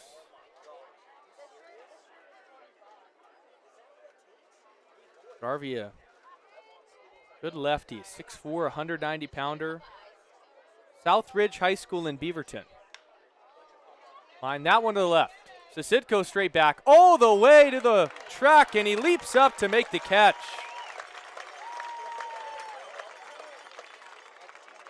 A great play by Dimitri Sasidko to end the 8th. Let's take one more look at it. Look at our cameraman Taylor pick that up all the way into the glove. Going from light to darkness, Sasidko makes the catch. We're going to the bottom of the 8th.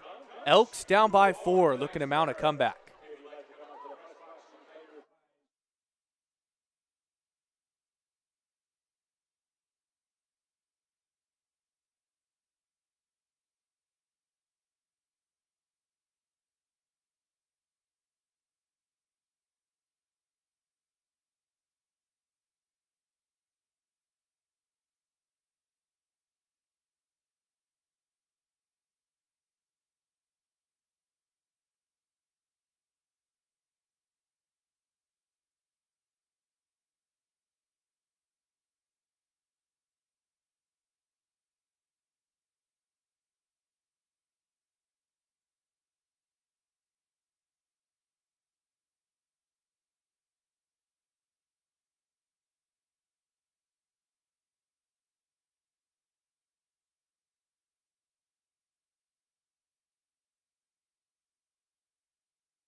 Jace Miller to lead off the bottom of the 8th inning. Elks trails 7-3. Still going, Colin Novacek, the southpaw on the mound.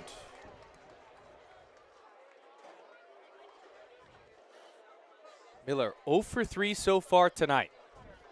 Take a changeup that misses outside. Miller, Beck, Tallarico, the 3 big boppers in the heart of this order. Take down and in tight. Been a lot of moments this year where the Elks have found themselves in a position like this late. And their offense after the 6th inning has continuously struggled. They're looking to change that tonight. Just nab the inside corner, 2-2.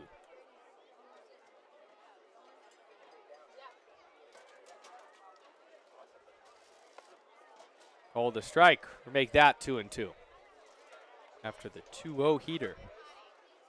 Miller, one more year of eligibility after being at Oregon State, having his season derailed by injury. Taps that foul. Do it again. But there's one thing for sure, no matter where Jace ends up, that group is going to be lucky to have him because he is an incredible talent, an amazing person, and just goes about his business as steady as ever. Grounds that foul. Hammond looking on. Garvey with the dive. Keeping that in front of him.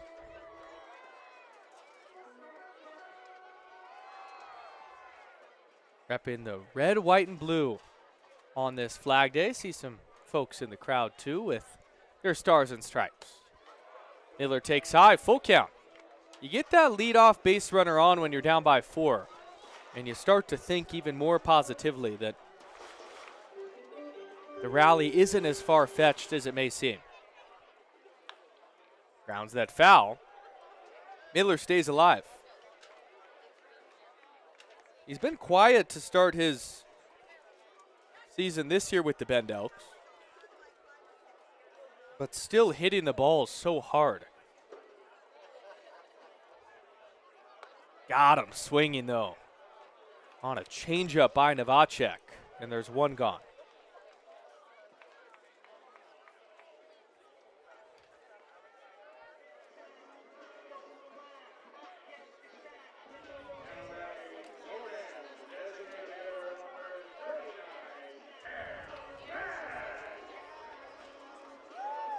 Cameron Beck will hit. Powerful righty who singled right back up the middle his last time. Fans and misses at the first pitch he sees.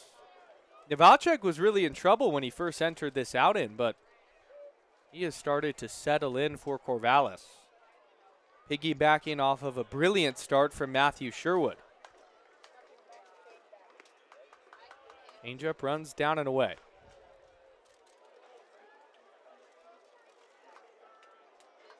Two Beavers batting back-to-back. After another year where Oregon State made the NCAA playoffs.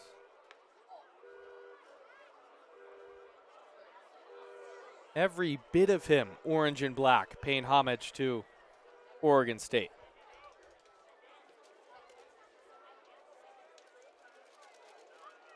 Accents on the helmet with the OSU across the center.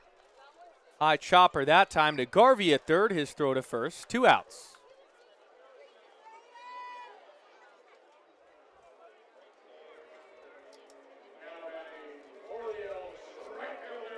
Zane Garvey all series, you got to give him credit. He has played a silky smooth third base. And it feels like everything hit to him has been fielded, and those plays have been made.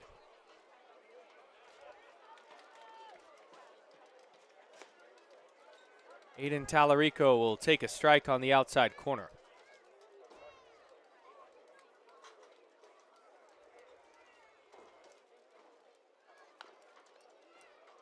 Oh, and 2. Just pass Johnny Kemp down there at third, picked up by Garvey. Good sign by Aiden Tallarico, who's been laboring a bit over the past week. A double his last time through. But he punches out this time on a fastball up and away. 2 strikeouts in the 8th for Colin Novacek, who has really found his groove. To the 9th, 7-3 Corvallis on the Bend Elks YouTube page.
Well, they're having fun. Music bumping, kids jumping, having a good time on a Sunday night at Genna. Elks trail 7-3 against Corvallis in the series finale, the final game of the week.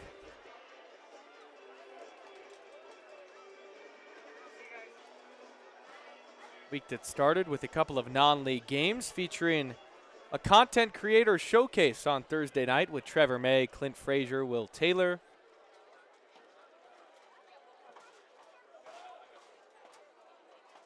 That kid looks, he's going through something, and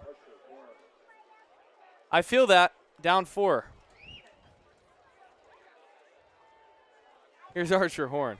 New pitcher Diego Lovesey out of Glendale Community College. Fastball misses up. Naps at the yard.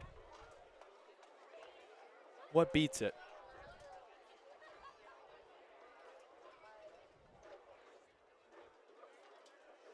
Archer Horn, 2 hits tonight, will take low.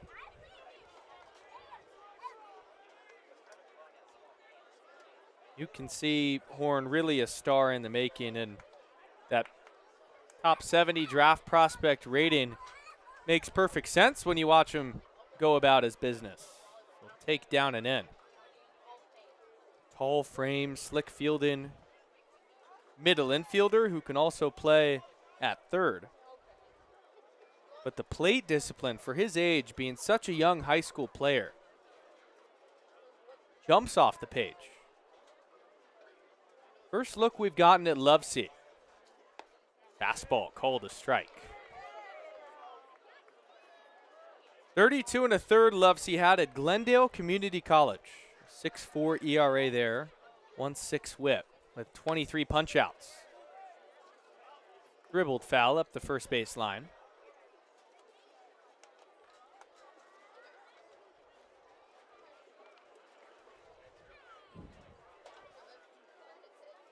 But these Elks, any pitching they can get, they will take at the moment. Have been thin in that department since the beginning of this season. And now finally starting to come around, getting more bodies in that unit, and therefore hoping for more production. As Lovesey got him looking. Horn couldn't believe it, but it caught a lot of plate.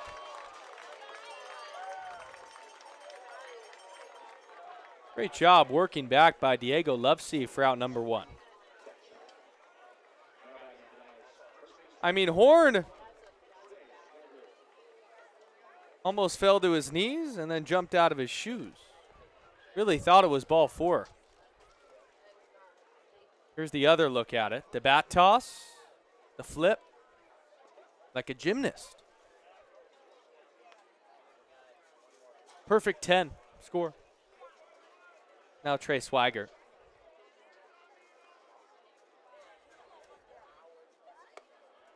Take a strike at the top of the zone.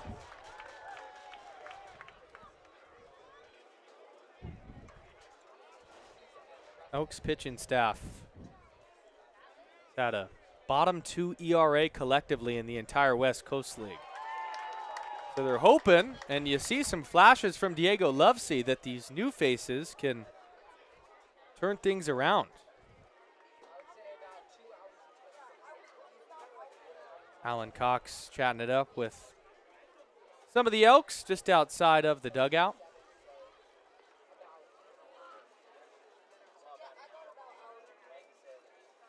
Lovesey will reset. 1-2 with 1 out as time is called. A pitch clock violation on Lovesey. The first pitch clock violation that's been called this weekend, I believe.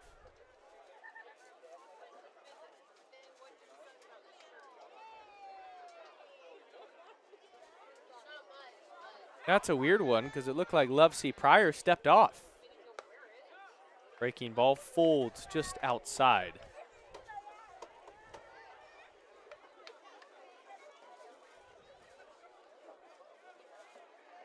You'd think that after that step off it would reset the clock, but not in this case as he loses Swigert.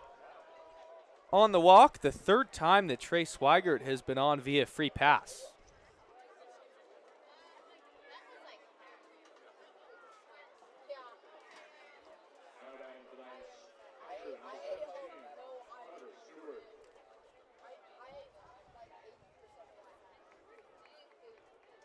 Carter Stewart steps in. This weather still as good as ever at this stage of the night. Some fans have departed, but a good amount sticking around. Stewart swings through the first pitch he sees. After a full week at home, it's wheels down to Yakima. 3-game series Tuesday through Thursday for the Elks. And then they'll come back home, play Kelowna, and on Friday, the Elks' first ever drone show here at Vince Genna Stadium.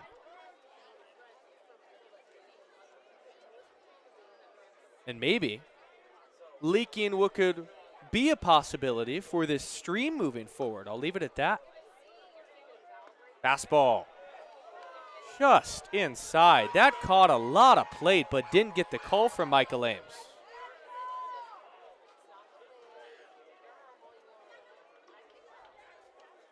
Looking at our TrackMan, they have strike 3. Snakenborg did have to reach across his body. And then he hit him. So from a punch out that would have been the second out of the inning to a hit by pitch, that changes a lot. And that's back-to-back free passes.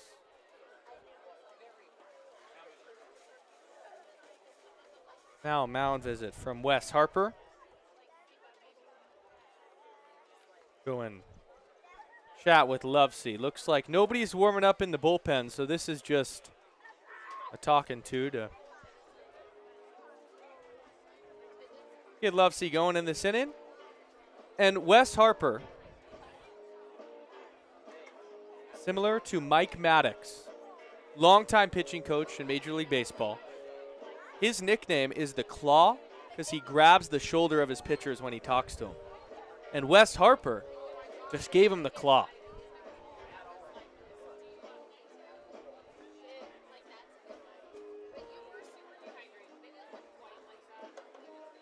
Chat with the entire infield. Snakenborg was about to leave before anybody else. But this is what I'm talking about. Come here. Little shoulder rub. It's Maddox's signature, pitching coach for many World Series winning teams.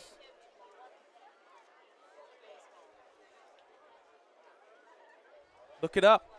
Mike Maddox, the Claw. Now Joey Marasco misses down. And when you're a storied pitching coach and you're amidst and a part of all these amazing staffs that win a lot of games and get through of big jams, the Claw definitely has some power. Fastball misses away.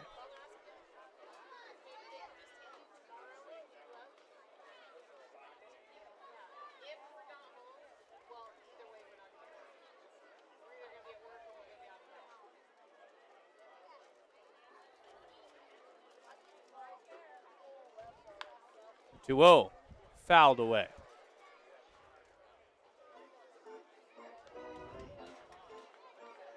Just over there below our field house. Now that's one of the best places I'd want to watch a ball game. Just down that line, get a good view of everything, good seats. And then down the other way, you have the beer garden. Genna just with so many nooks and crannies that makes it special. Wears to bunt on the 2-1. Pulls back and misses up.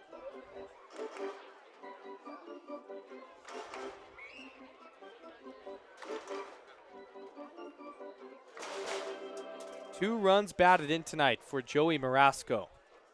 Utility man out of George Fox. Lovesey got to come in. And he walked another batter. They're loaded.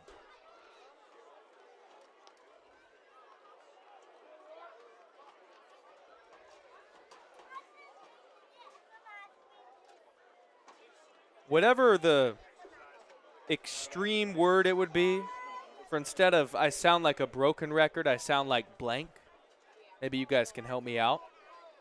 That's how I sound about the Elks with these walks. This inning, the bases are loaded because of a walk, a hit by pitch, and another walk. Bringing up Tate Hammond. Take a strike. Pierce is telling me a scratched CD. I like it.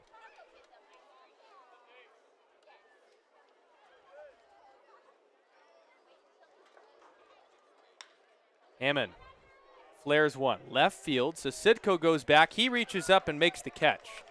Tagging at third is Trey Swigert. He comes in to score. And it's 8-3. So those walks from Diego Lovesey come back to bite him. The second run batted in of the night for Tate Hammond.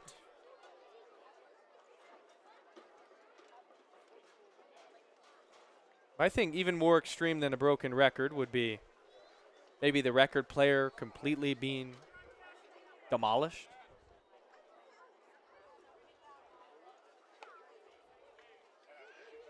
Non-existent. Farrah takes outside.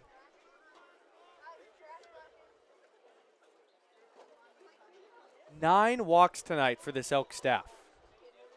Also a hit by pitch mixed in there. 3 errors. A lot of free bases for these Knights, who only have 6 hits. 8 runs on 6 hits with no errors. And the Elks, 3 runs on 6 hits with 3 errors.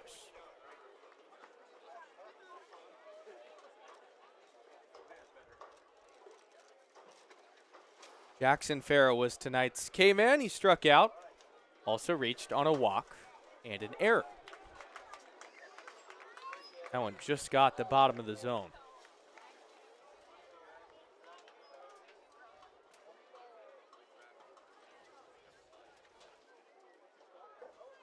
One, two with 2 outs. Misses low.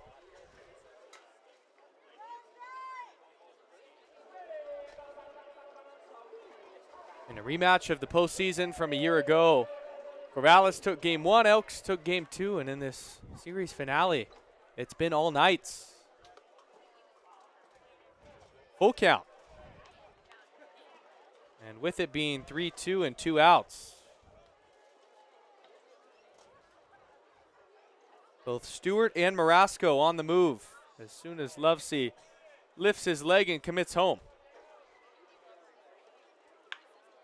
That's hit well to right field. Talarico got a good jump, ranging to his left, and will make the catch.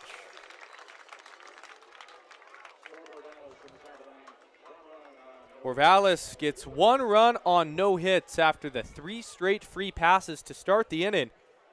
And you see there, 8 runs on 6 hits means the Elks are shooting themselves in the foot. They got 1 final chance. Bottom 9. You need 5 to keep this thing rolling when we come back.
Bottom of the 9th inning here at Genna Stadium. One final chance for the Bend Elks.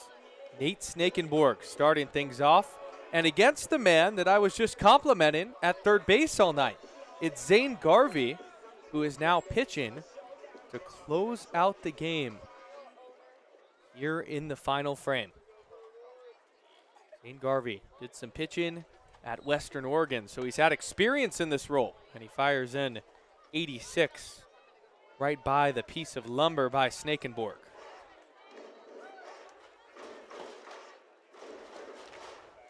Snakenborg, Salvione, and Goodman. And then hopefully more. Snakenborg swings through that pitch.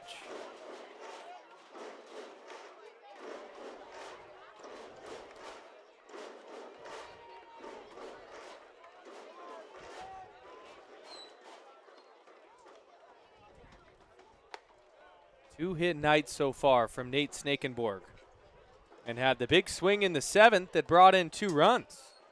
The last time the Elks scored. Just 3 runs in total tonight. Garvey's 1-2. Pulled, strike 3. And a perfect pitch on the inside corner.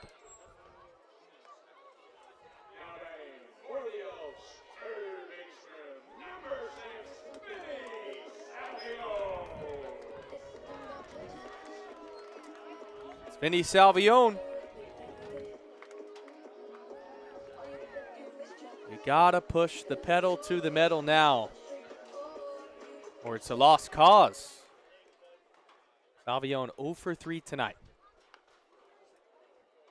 Hewitt foul up the first baseline. Would feel good if a guy like Salvione, who had experience in the drama a year ago, find himself on base and keep this line moving.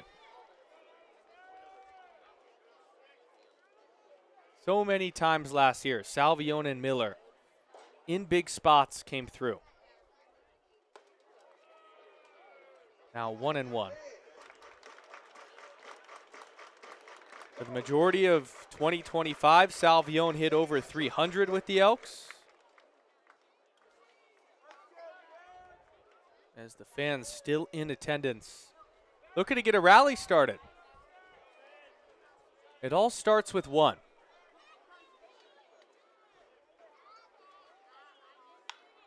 Grounded softly, back up the middle. Horn can't make the play. Or make that Marasco, and it's a single for Vinny. Doesn't have to be hit extremely hard always. Vinny just hit it where they weren't. Right back up the middle. Tough play from Marasco. Even if he fields that on the run, he'd have to throw at an awkward angle.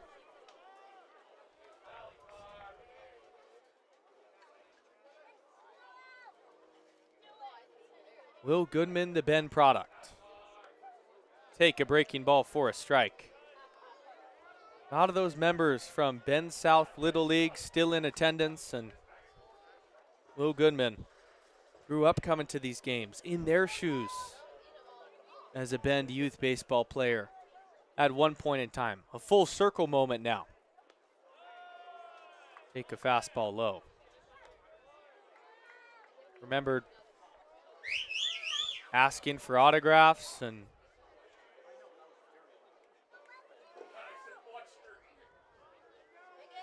so many similarities to these kids now. Asking for Will and his signature. Swung on and missed, 1-2. And there is our lovely general manager, Michael Herco. And guess what? It's his birthday. Happy birthday, Mike. His 25th. Do you believe it?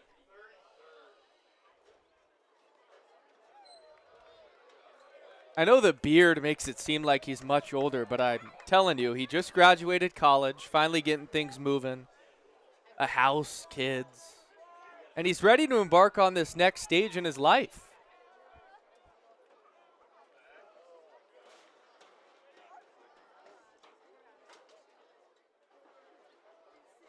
Goodman strikes out swinging, and there's 2 outs.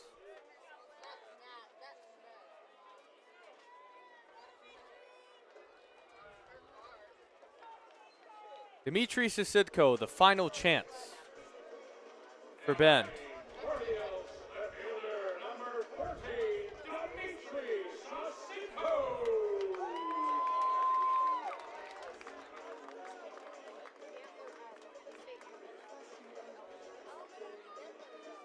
Dmitry Sisidko just looking to make the Knights think about this ninth. This will take down and away. You get on base here and keep the line moving to the top of the order, anything can happen. And 2 Sunday nights ago, the Bend Elks had some ninth inning magic, and a lot of it was surrounded by Sisidko in their walk-off win. But he pops this one up. Foul territory. Swigert giving it a look. Out of play.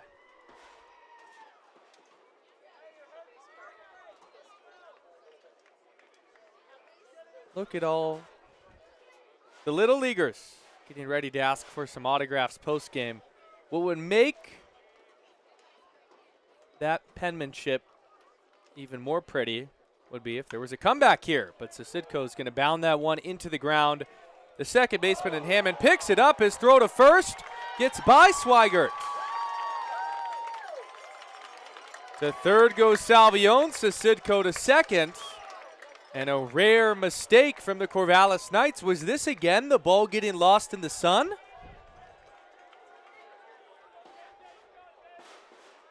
This happened the other night at this same time in the night.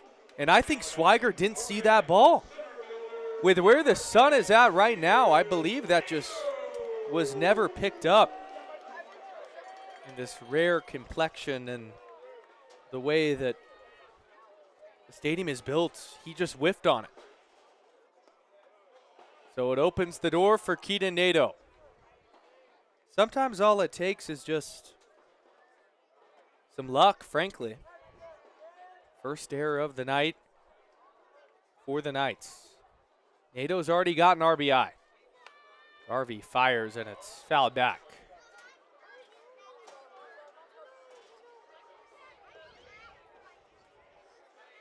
Even with the sunglasses on, Trey Swigert had no chance. Since Nadeau entered for Cahill, he's been electric. Looking to continue that. Check swing did not go. It's 2-1.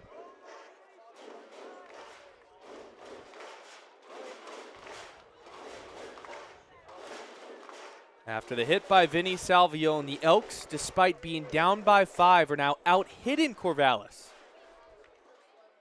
Hitters count for Nadeau. Takes down and away. It's 3-1.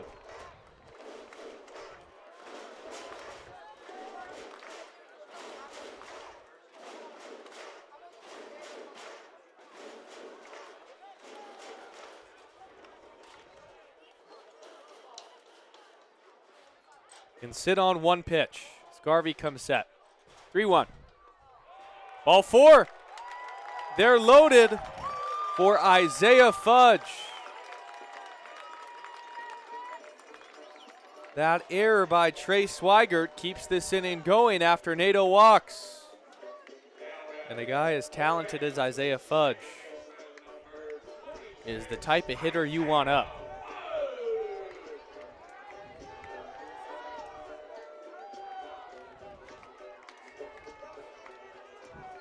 Fudge is 0 for 4 tonight, but more than capable.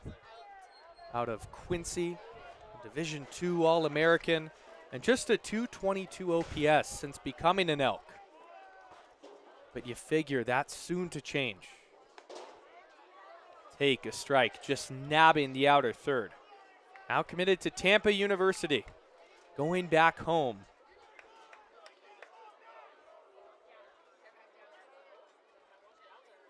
If you get on, Miller's on deck. 0-2.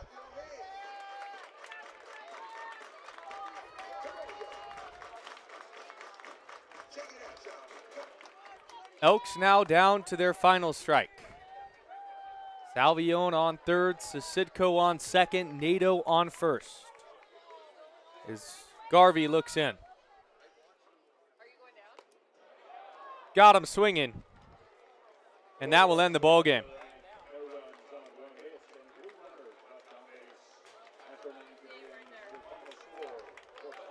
Corvallis takes the series 8-3, the final, improving to 9-5 on the young season. And the Elks, after some glimmer and hope of momentum coming off of yesterday's win,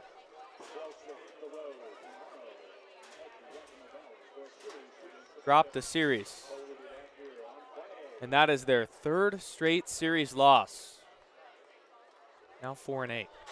It's beaming up here in the booth. Aiden O'Neill, thanks for joining us on this Sunday evening. The story of tonight, if I'm just going to put it simply, was the Elks shooting themselves in the foot. You look at either the 3 errors or the 10 walks. They were all timely and in bad timing on Bend's side. A team like Corvallis is always going to take advantage of that, and once again, they came up with big hits. You look back to the 5th inning. Error by Isaiah Fudge with 1 out. At the time, there were 2 runners on base. The ground ball would have been a double play, would have got the Elks out of the inning. It goes under the glove. RBI walk, RBI ground out. That's 2 runs. The inning prior, 2 errors by Will Cahill, dropping the ball in center field. Very uncharacteristic things that you don't usually see out of an Alan Cox-led team. And it's put the Elks behind the 8 ball and has made the end of the inning heroics almost impossible. This is the one in the 4th inning. Fly ball to Will Cahill, and it just kicked off the glove. His second. Batter prior, he also dropped that fly ball. And when you get yourself behind and then can only muster 7 hits, it's difficult to come back from. 4-8 now, the Elks are on the season. It's been a very up and down start. And there's been much more lulls, which it's not something you used to see. Back-to-back years, the Elks have made the postseason. And they're going to need to start to gain some real momentum moving forward if they want another crack at that. In the rematch of last year's postseason, Corvallis takes the series just like they did a year ago. 8-3 the final. 6 hits for the Knights, which just tells the story in itself. 7 for the Elks. They out-hit Corvallis and lost by 5. And then those 3 errors for Bend. Just 1 for the Knights. A gorgeous Sunday night comes to an end. The Elks have a day off tomorrow. They hit the road on Tuesday to head to Yakima before being back home next weekend. If you haven't yet, get your tickets for Friday night versus Kelowna, the first drone show in Genna Stadium history. For our entire crew, Pierce Gordon, my producer, I'm Aiden O'Neill, signing off. We'll see you in Yakima. Make sure to follow us on socials. Subscribe to the YouTube if you haven't already. And enjoy the day off, just as we will. Corvallis wins it. We'll see you Tuesday.